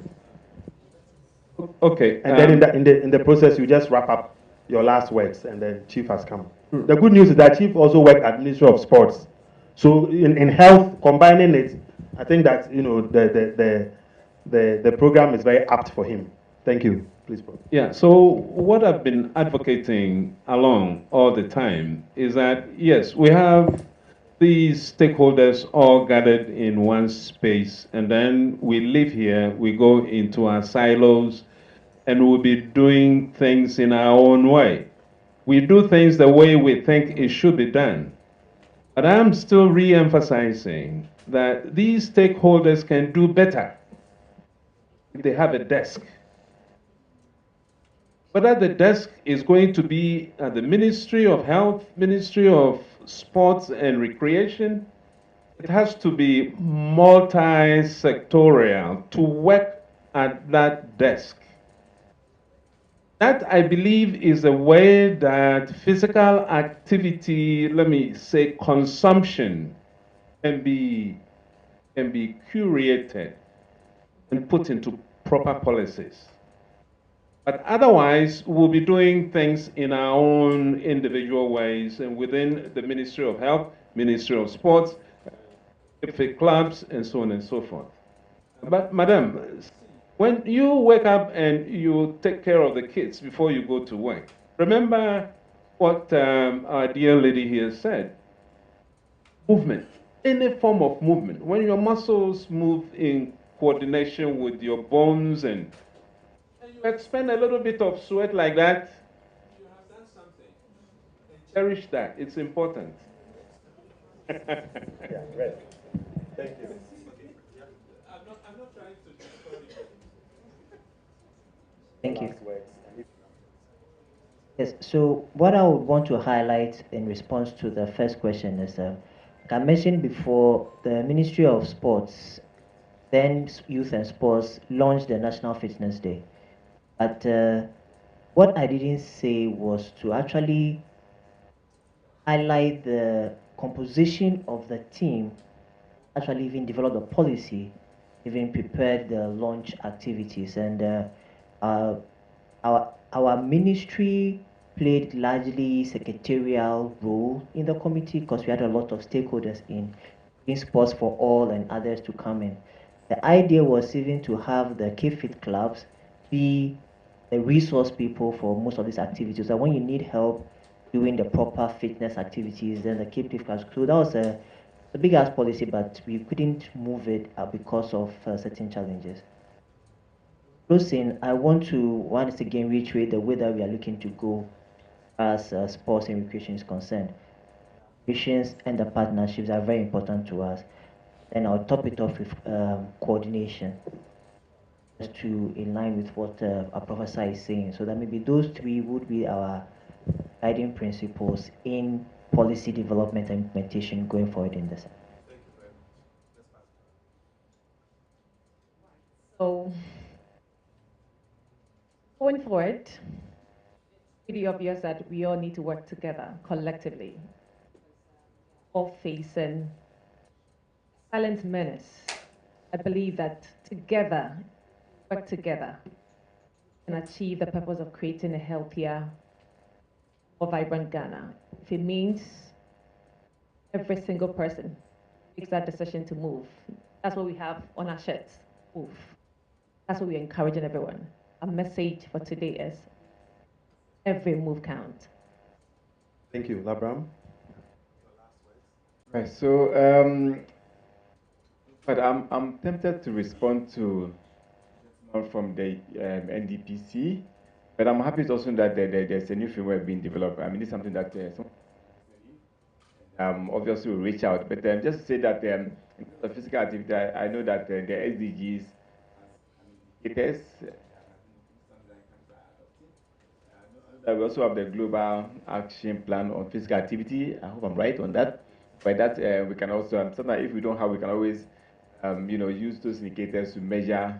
I know we need to get probably our, national ones. I also know that we also have a national physical activity guidelines that we can, help.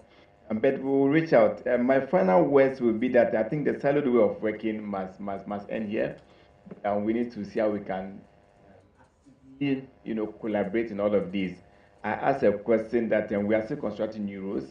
How smart are these, roads? And maybe we need to start asking the constructors. Let's find out what are the designs. Are the designs, designed in such a way that we have all the proponents of smart cities? If they are not, how do we ensure that we get them? So we need to ask the question, and I also urge the media ask the same question, because only when we ask questions that we'll get responses. Finally, I will mention that the president has made commitment, to lead the charge for physical activity. In fact, what we would urge that the Ministry of Health should help us in the lead, and we want to see them in the forefront. And of course, also see our president also leading the charge, because if globally, he mentioned it, and Tedros, our own Director General, in fact, he lead the work. Next time you go for any conference, if it's with health, he's there. I know that in May, be at the World Health Assembly. Normally, you will see him leading, the work. So we want to see our leaders leading the work, and then we will follow. That will be my last thing. Thank you very much. Let's take from WHO and then final words. Okay. So, just like been alluded here, we need to collaborate more. The WHO, for example, we're also supporting the Ministry of Health, we know, with the recap project, which aim at supporting or improving healthy diet and physical activity. Hoping that when we work on that, together with what others are doing and what we are all doing, that can improve physical activity in the country, and we'll get to the place where we want to be. Thank you. Thank you very much. Let's put our hands together for the panelists as they take their seats. I will not attempt to summarize because we all heard everything, and my co-moderator is standing by me. So we want to thank all of you. I hope that we will walk the talk, and based on the things that have happened here, we are all going to avert our minds towards collaboration, partnership, and then also coordination. On that note, I want to thank you all, and I hand over to my co-moderator. Thank you. Yes, we can do better than that. Come on. We've been stimulated mentally, intellectually on this case of the need for physical movement. And at this point, I am so delighted to welcome and invite onto the stage for our launch of the 2025 World Physical Activity Day. In order to do that, I would like to welcome Alhaji Hafiz Adam, who is the Chief Director of Ministry of Health.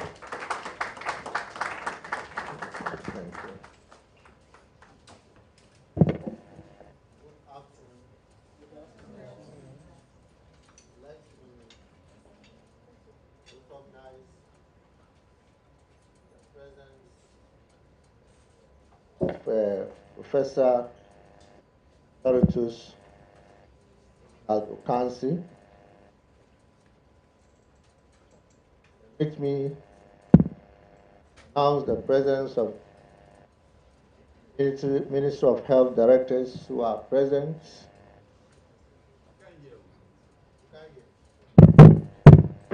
I'm saying you should permit me. Can you hear now? Permit me to announce the presence of Minister of Health directors who are present here. I recognize the representative of ministries, departments, and agencies who are here with us. I acknowledge the presence of the TNYou Fitness members present here. Representative from the academia, CSOs who are present here, distinguished members of our communities and our stakeholders, members of the media who are our ally, ladies and gentlemen, on behalf of my minister, Honorable Kando, who is also an MP for Abisu, the Western region. Let me state that on this very significant occasion today, this moment, that marks the commemoration of the World Physical Activity Day 2025.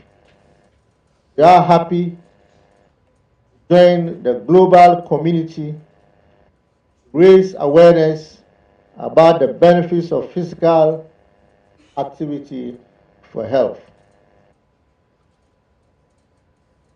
The benefit also encompasses the economy, environment, and our well-being.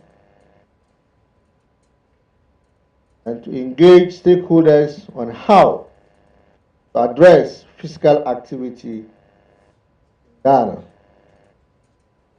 Ladies and gentlemen, active today, health tomorrow, empowering Ghanaians through physical activity. That is the theme for this moment.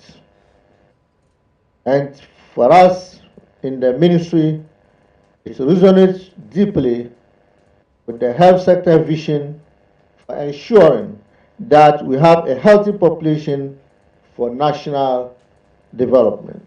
However, Ghana, as we all know, continues to experience a rise in lifestyle-related diseases such as hypertension, diabetes, and obesity. These are conditions that can be significantly reduced through regular physical activity. Indeed, if we are able to reduce the incidence of hypertension, incidence of diabetes, and the like, we shall be contributing to the improvement of our own health and at the same time saving the economy from using the resources that they would have used to cure us and then utilize them for other purposes that will inure to our benefit. Ladies and gentlemen, as earlier emphasized, by the recently launched Ghana STEPS report, it is estimated that about 9.9% of Ghanaians currently, as we speak, do not meet the WHO recommended physical activity level for health. That is worrisome. This is within the neighborhood of 150 minutes of moderate intensity physical activity per week. Significantly, more women, which constitute about 14.6%, than men, which constitute about 5.5%, are not meeting the recommendations for physical activity for health. And it is exactly the reason why I will commend the TNYou Fitness for their efforts in helping to bridge this physical inactivity gap among women in Ghana. Ladies and gentlemen, the percentages do not look good in younger generations, meaning that if the situation does not improve or change for the better, then the country stands a higher risk of losing its productive population to ill health and low productivity due to non-communicable diseases. It is often said that a healthy population constitutes a healthy nation. Now, you would agree with me that if a sizable number of the population are sick and are not capable, are not fit to work, what happens is that it negatively impacts on productivity. Aside the fact that will not be fit to work diligently, it also affects the number of times that we report to work. In other words, absenteeism becomes the order of the day. And the negative impact of this is obvious. Productivity is going to suffer. Our ministry and your ministry together remains dedicated to promoting active lifestyles through policy interventions, community engagement, and multi-sectoral collaboration. In fact, physical activity is an integral part of the ministry's national health policy. Essential health services and interventions package, NCDs, and other relevant policy frameworks emphasizing its health, economic, and social benefits to the nation and the population at large. We will continue to strengthen physical activities, services, and interventions. We will continue to improve the workforce capacity through capacity building and appropriate training skills. We will intensify disease prevention measures with the adoption of the WHO Global Action Plan on Physical Activity, which spans 2018-2030. Guidelines on Physical Activity and Sedentary Behavior 2020 by Ghana. Distinguished ladies and gentlemen, the Ministry of Health developed its first physical activity and dietary guidelines in around 2013, which continues to serve its purpose as a trusted resource for reference on diet and physical activity for individuals, policymakers, health workers, health educators, fitness and wellness providers and many others. However, it is imperative that the document is reviewed in order to provide up-to-date advice for Ghanaians. Similarly, we need to build capacity and strengthen regulatory and fiscal measures to promote physical activity, promote health lifestyles and diets in Ghana. And we can only achieve these noble objectives with the support of all of you gathered here, other stakeholders who are absent for various reasons. The Ministry of Health cannot be doing this in isolation. We need you to rally behind us, to support us, and to stand by us. And together, we would be able to play our role in the development of the health sector through physical activity in this country, so that when the history of this country is being written in future, you and I will have a place. Ladies and gentlemen, achieving better physical activity outcomes for all Ghanaians will require concerted efforts from all of you, as we have already indicated, through collaboration, advocacy, and strategic interventions. We can work towards a future where every Ghanaian will ultimately adopt regular physical activity as a habit and lifestyle. There is still much work to be done to be able to reduce the prevalence of physical inactivity in Ghana by 15% by 2030. So, which is in line with the Sustainable Development Goals. And we will need the support of all of you, including policymakers, policy implementers, civil society organizations, etc., etc. We want you to be promoting physical activity and healthy lifestyles in whatever settings you may find yourselves. At times, simple activities like using the stairs instead of elevator can make a significant difference in your heart health.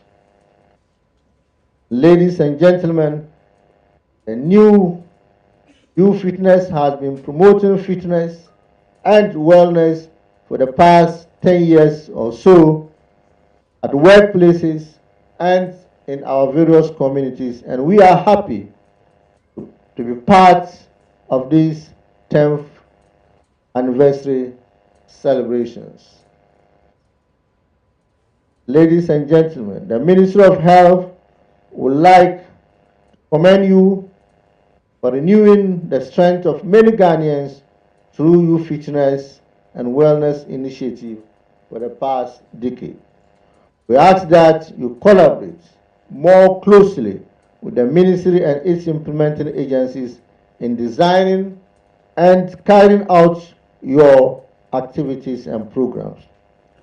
It will be very important to align your interventions with our health sector vision and priorities in non-communicable diseases and health promotion, and should be aimed at integration into the existing healthcare system. Ladies and gentlemen, let me emphasize that when partners align their efforts with our priorities, the impact indeed becomes profound and meaningful. Let me also use this opportunity to announce that as part of outlined activities for 2025 World Physical Activity Day in Ghana, our ministry, in collaboration with the new TNYou Fitness, will be organizing a health walk termed the Ghana Walk. The 10th of May in order to raise awareness and rally the public to engage in regular physical activity. We will need the support of all of you and all our stakeholders who are here, as well as those who are not here with us, to make that event a resounding success. On this note, it is my honor and singular honor and privilege to declare the 2025 World Physical Activity Day and the 10th anniversary of the TNYou Fitness duly launched.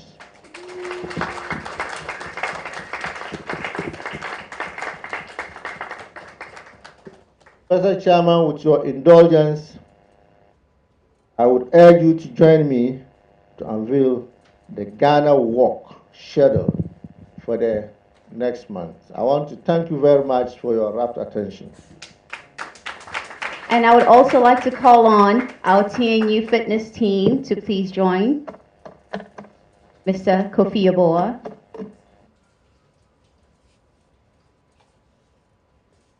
I'd also like to call up Dr. Perby, Dr. Shola, Ms. Ivy Ansa, and Prophet Emmanuel.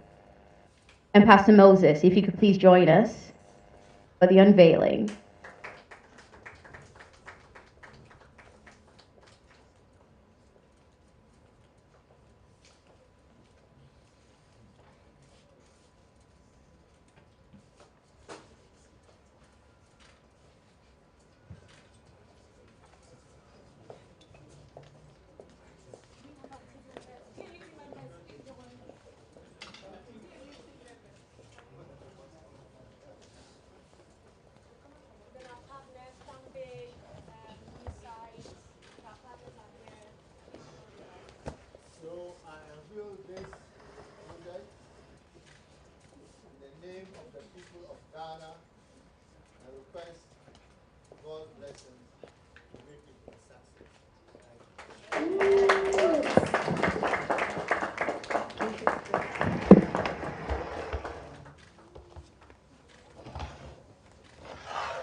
Thank you very much. Yes. Thank you all. You are all officially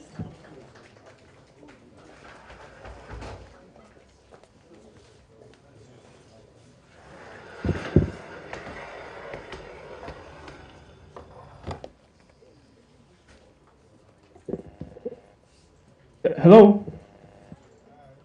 Hello? Yes, there's no vote of thanks, but it's also to say thank you to Chief Director, to all the stakeholders, and all of you who've made this a success. I just want to say that it doesn't end here today. What we're doing is just the start of a series of activities to impact Ghana. From here, we'll be moving to the Ghana Walk, which we just saw on the 10th of May. In June 14th, we'll be having what we call Worship with a Purpose. That's an event with a fundraiser to support underprivileged students through university education. And then we'll culminate it in September with a wellness festival. It's going to be an activity where you can come and check your BMI and do some press-ups, I guess, do some sports, hopefully.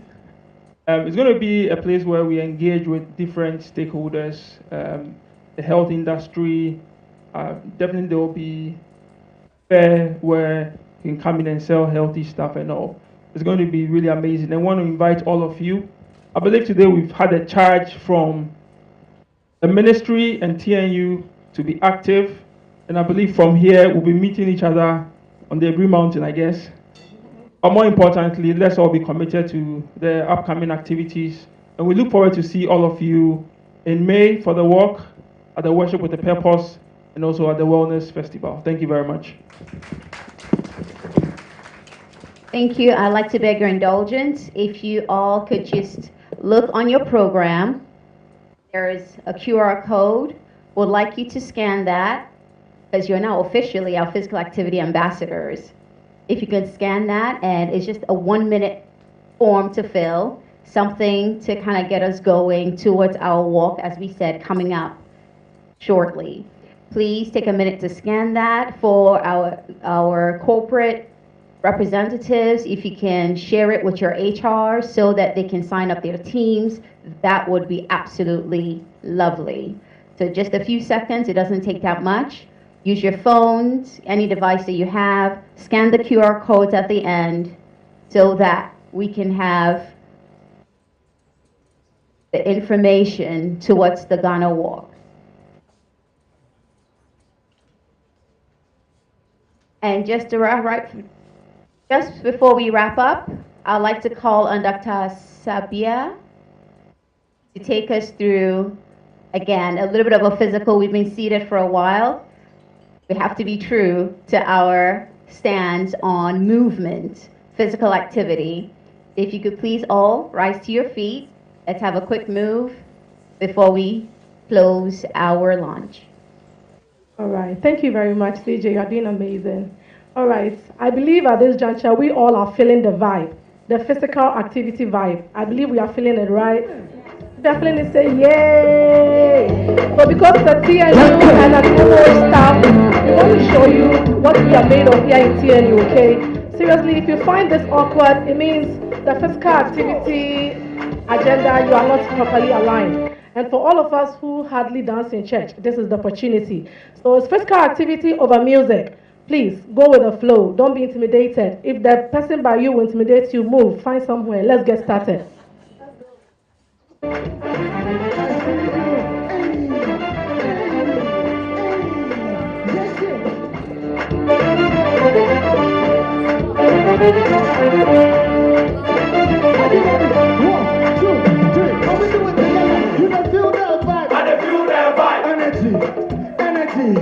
You don't feel that vibe. I don't feel that vibe. Oh. You don't feel that vibe. I don't feel that vibe. Hey, let's go. You don't feel that vibe. I don't feel that vibe. Oh.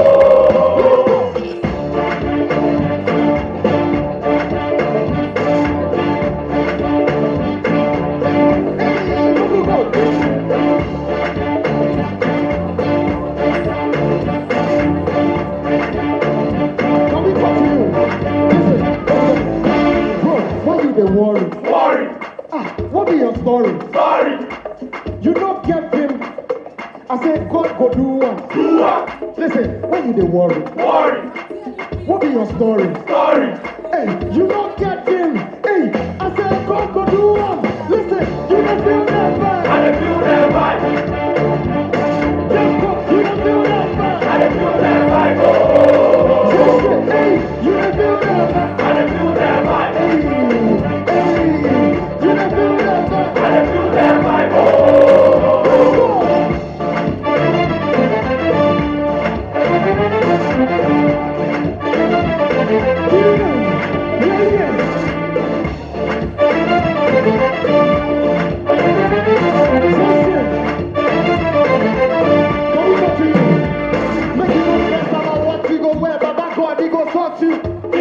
Even for the birds and the fish in the sea, Baba God, He dey come through. He dey come through. Make you no stress, you go there alright. Alright. Don't give up. This day inside. Inside. Oh yeah, move to the dance floor, shake your body and do your best move.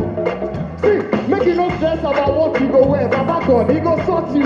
He go sort you. Even for the birds and the fish in the sea, Baba God, He dey come through. He dey come through. You go there alright. Alright. Don't give up. This day inside. Inside. Oh yeah, move to the dance floor, shake your body and do your best move. Do your best move. Ready? You don't feel that vibe. I don't feel that vibe. Just go, hey. You don't feel that vibe. I don't feel that vibe. Oh. Just say, you don't feel that vibe. I don't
Beautiful.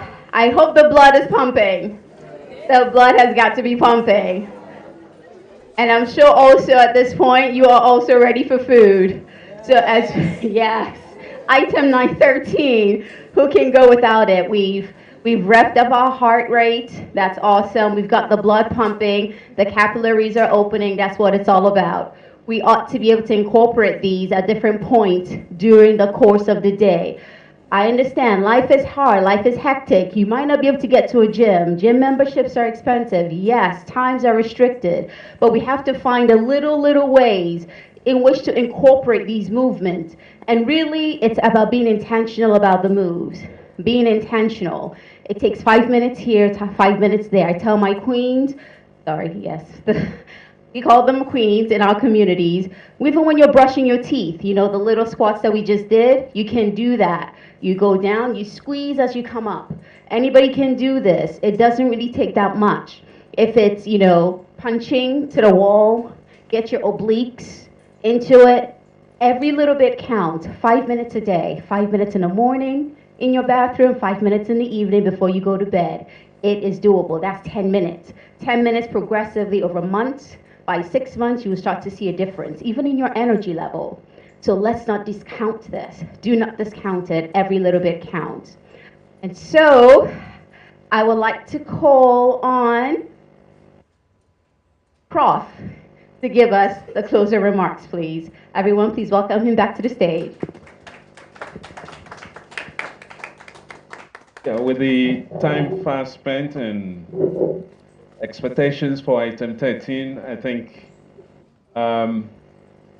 Doc on one side has done a lot of remarks when he was trying to make the linkages and bring the sectorial bodies that connect to physical activity. So I don't think I'm going to make my speech go the way it's scheduled to go. But today we gathered here not merely to celebrate an event on a calendar, but rather to ignite a profound national consciousness on the critical importance of physical activity and healthy lifestyles. Throughout the day's sessions, we have collectively highlighted the numerous health, social, economic, and psychological benefits derived from regular participation in physical activity, also emphasizing that an active lifestyle is indeed a foundation pillar for national development and prosperity.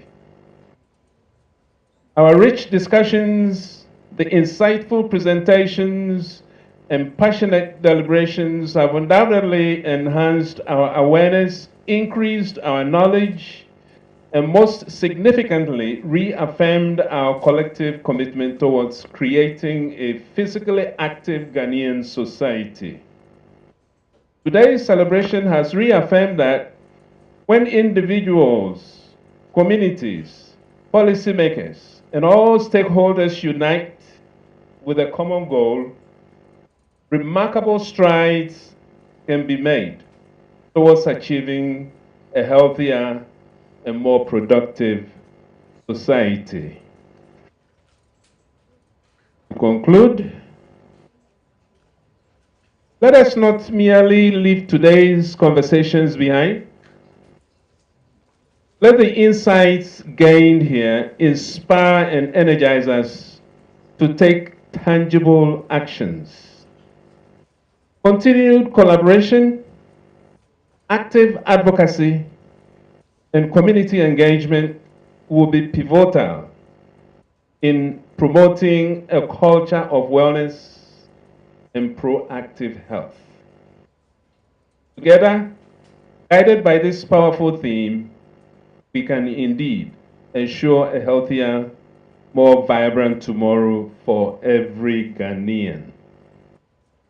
Ladies and gentlemen, together we have set a robust foundation today. Let us continue to work diligently to turn today's commitments into tomorrow's realities. A healthy and physically active Ghana is not only desirable, it is achievable. I wish you all safe travel back to your various destinations. May we remain resolute in our commitment to this noble cause. And may we continue to advocate, practice, and live physically active and healthy lifestyles every day. Thank you. And God richly bless our collective efforts.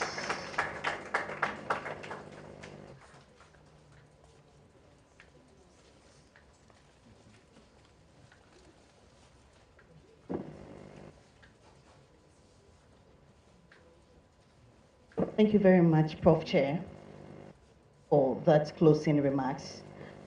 This is a brief announcement from the Ministry of Health. As part of the World Activity Day, the Ministry of Health is organizing aerobics for the staff. This has been led by Vision for Accelerated Sustainable Development Ghana and Ghana NCD Alliance. But note, it is not just for staff of the ministry. You are all cordially invited. So at 3:30 p.m., on the 8th floor of our building, the Ministry of Health is organizing aerobics for all staff and anyone who wish to be part of it. Thank you very much. Wonderful. That's excellent news. So we're not just talking the talk. We're walking the talk right now. Starting this afternoon, everyone who's available is invited to please join. This is going to be excellent. Don't miss it if you're in the vicinity. Don't miss it. Please show up. However, where you are, even if you're in your work clothes, you can just kick off your shoes and do it. You will be fine. Get invigorated before you go home.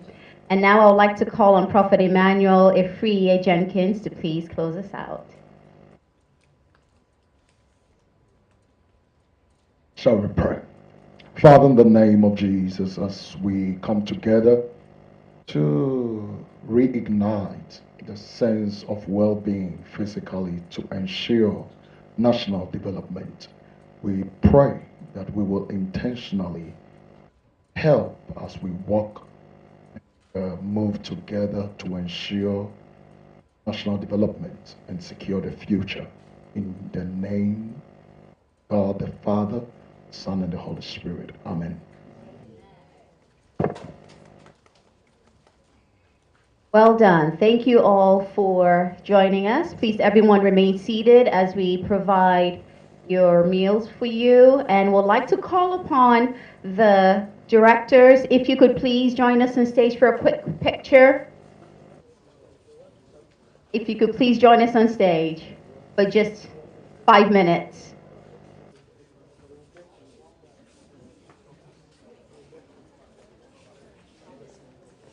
We can have some photographs and media engagement afterwards. So please bear with us. As well as our stakeholders, we'd like to take a picture with our stakeholders up on the stage. Please join us.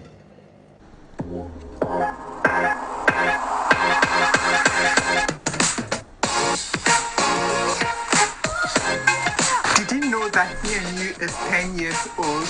Hooray! Yes, the New You movement is actually a decade old, and I am excited to be part of this journey. My name is Queen Jane, and I'm from the dynamic family of TNYou, which is the maintenance family. My journey with TNYou started 1.5 years ago. When I was seeking to lose weight, I have tried that on my own for some time, but I always get back into the old me.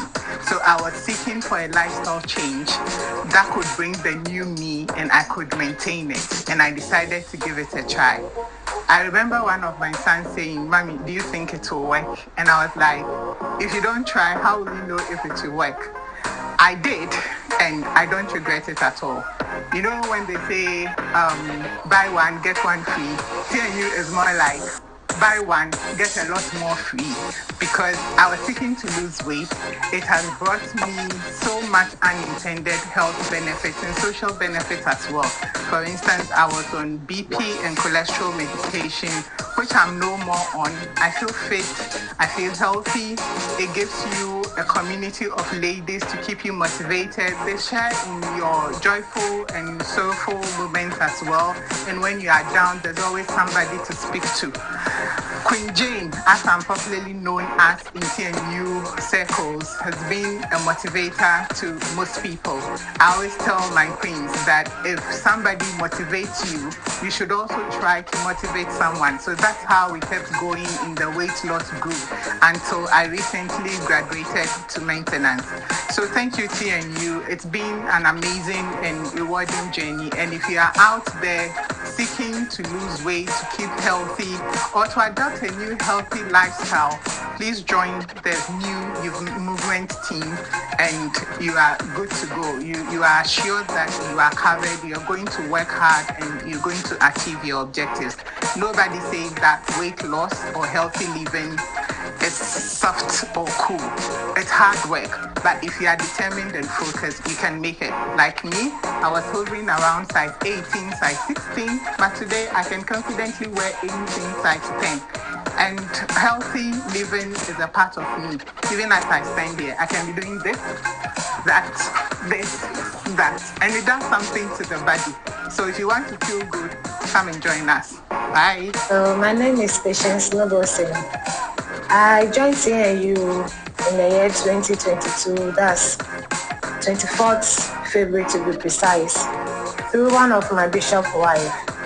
What actually motivated me to join TNYou Fitness was the amazing transformation I saw on her status of some cream that she posted on her WhatsApp status. What actually made me to join TNYou Fitness was my personal challenges. I gained so much weight, which was affecting my health. My BP was going up. I couldn't stand for a long time. I can't go for a long distance walk. And it was really bad on my health. So I had to take the initial step. TNYou Fitness, my memorable experience. Oh, the hot seats. I love the hot seats. The pink room chats, the hot seats, amazing questions will be thrown at you and how you manage to answer each of them. And the pink room as well. The workout session with the amazing coaches out there, the sisterhood. You get to meet queens that you interact with as if you have known them for a long time. In fact, TNYou is not just about weight loss, it's a family. The sisterhood, the bonding is amazing. Joining TNYou, I have never regretted, because I've heard of it and I've decided to taste. Just as you hear of something and you want to take the initial step, TNYou has really changed my life. TNYou has really transformed me. My health is now okay, perfectly okay. I can walk for a long distance without feeling the hint or the pinch. I could stand for a long time. In fact, TNYou has really given me the energy, the vim to do things that I couldn't do before. To anyone out there who have heard about TNYou and is still contemplating whether to join or not, I want to use this media to invite you to come on board. TNYou is not just about weight loss, it is a family, a sisterhood. It is not a scam, it is not fake, it is real. So you have to come now and join this wonderful family. As we celebrate our 10th year anniversary, 10 good years, TNYou is 10 years. Hooray! I want to say a big thank you to the amazing coaches who have done marvelously well. To say thank you to all the wonderful queens, both the old and new, the outborn queens and the old new ones. Let's talk about TNYou to more women. TNYou has transformed me, yes, so spread the news about TNYou to as many as you can, who are out there struggling to lose weight, who are out there struggling to gain their confidence. You move. Happy 10th anniversary. My name is Queen Diamond, and I joined TNYou when I wasn't comfortable with my weight, with the aim of losing weight. I was weighing about 76 kg at the time I joined TNYou. and I was happy with the coaches, the way they will go about it, advising me on my diet, and even the morning exercises alone is enough for me to have my day going. As I speak now, I weigh 64 kg, so I've achieved my goal, and I'm happy with TNU. Hi TNU Queens, happy 10th anniversary. Hello, my name is Millicent. I heard about TNU through a friend who had lost 2 sizes and was looking so beautifully. And I contacted her and she shared the details with me. So I sent a message to Senna, who gave me the details. Before I joined TNU, I was battling with weight issues, joint pain, back pains, and a whole lot of issues. And I had been advised to drop a bit of my weight, which was proving very difficult to achieve. So difficult because I have to be accountable to my coach, but I took up the challenge, tried to change my meals, following the meal plans, and also doing daily exercises. And through that, I was able to drop from 114 to 85 kg. Exercise on a daily basis. I follow the meal plan, and through that I've been able to keep my weight at a lower rate. My back pains have gone down drastically.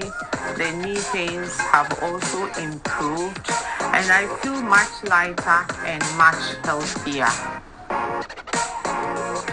I have become very active. In fact, I can't go a day without exercising. Getting up first thing in the morning, what I think about is to exercise and to sweat. I'm very careful with my meals. I choose right. Even when I'm in a place where I don't have a choice, I always look out for the healthiest meal to eat. I've become more confident. I get a lot of comments from people. 10th anniversary of TNU. I want to congratulate Coach Senna for this amazing step to help other women. All women who have gone through this, I want to congratulate you. You are bold for taking this step, and also to encourage other women to join. This is a community that supports each other. So don't be a stranger. Join the TNU community and you will never regret. Hello, my name is Akosi Episi. I'm 52 years old and I'm a TNYU queen. I joined TNYU a few years ago and I am excited and overwhelmed by the changes I see in myself, my life, my family. My reasons for joining TNYU was because I wanted to be healthy. I have a 14-year-old daughter that I wanted to set an example for. I also wanted to live long enough to see her graduate from high school, college, and also to see and enjoy the life of a grandmother. That is why I joined TNYU. Before TNYU, I had some weight issues. I am a type 2 diabetic. I also have blood pressure, high blood pressure, and these are all things that were concerning in regards to my health. I have struggled extremely with weight. I have tried all kinds of diets. I lose, I gain. I remember when I gave birth to my daughter in 2010, my weight at the time was 215. I did lose the weight, but I gained it all back in tenfold. By the time I joined TNYU, I think my weight at that time was 230. And when I joined TNYU, type 2 diabetic, blood pressure issues, and a weight of 210. At that time, I had been placed on insulin shots, which was 3 times a day. I also was on metformin, and I also was on 2 blood pressure medications. With TNYU, I have managed to bring my type 2 diabetes down from a 13 to currently 7.8 A1C, which is great. My insulin shots are not what they used to be. I don't have to take insulin 3 times a day, plus an extra 26 units. I currently am able to take just 1 shot of insulin the whole day, and my blood sugar remains at a constant in the levels of 98 to 170, which is a green light every way. I wear a Libre now to help me monitor my blood sugar, and it has been nothing but in the 98 percentile. That means that I have stayed, my A1C has been good since I joined TNYU. The best part about TNYU is that everyone is a queen. It doesn't matter your weight, your size, your color, we are all queens. And also the support system is unbelievable. My coach calls me, texts me, talks with me, and encourages me all through the way. There are times when things are very difficult, there are times when you are down because you didn't lose the way that you went at that month.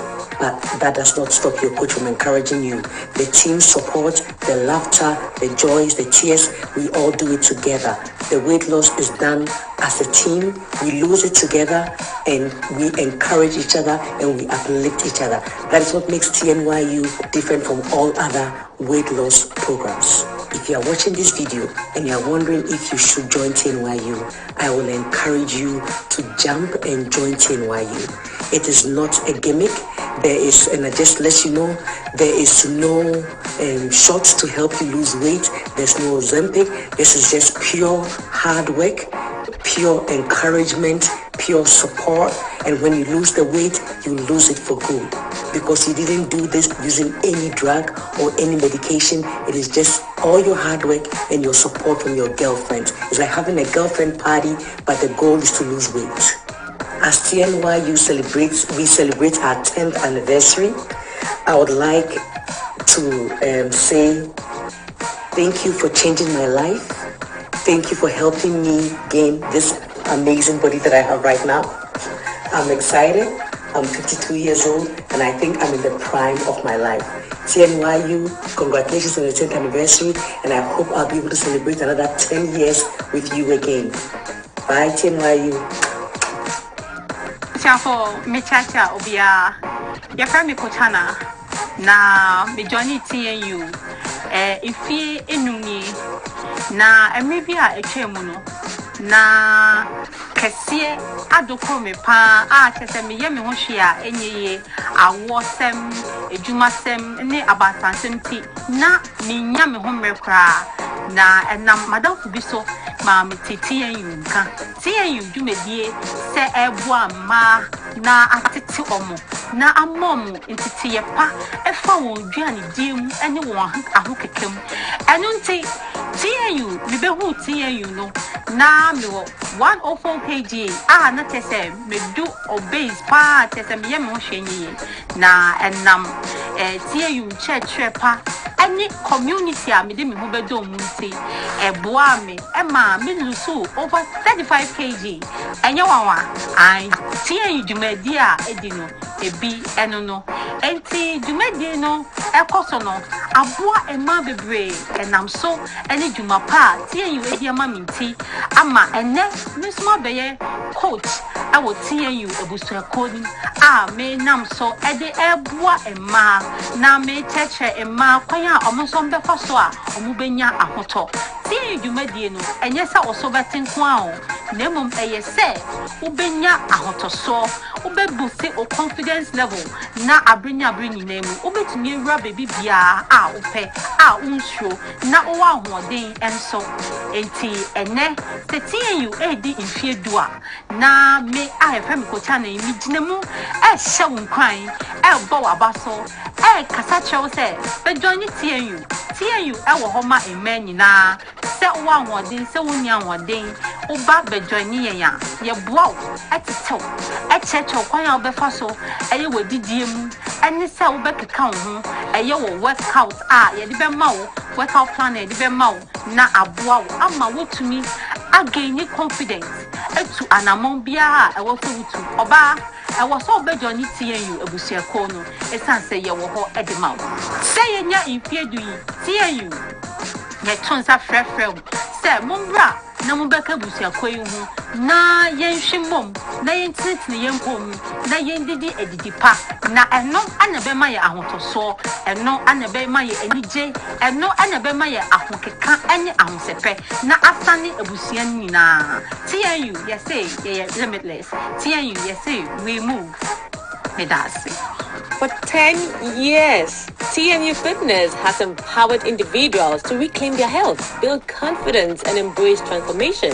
It's more than a fitness program. We are a family, lifting each other up, celebrating every victory, and proving that wellness is a lifelong journey.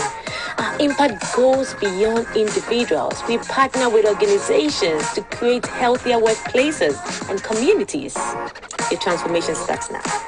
Join us and let's build a stronger, healthier nation, reducing the burden of NCDs, one person at a time.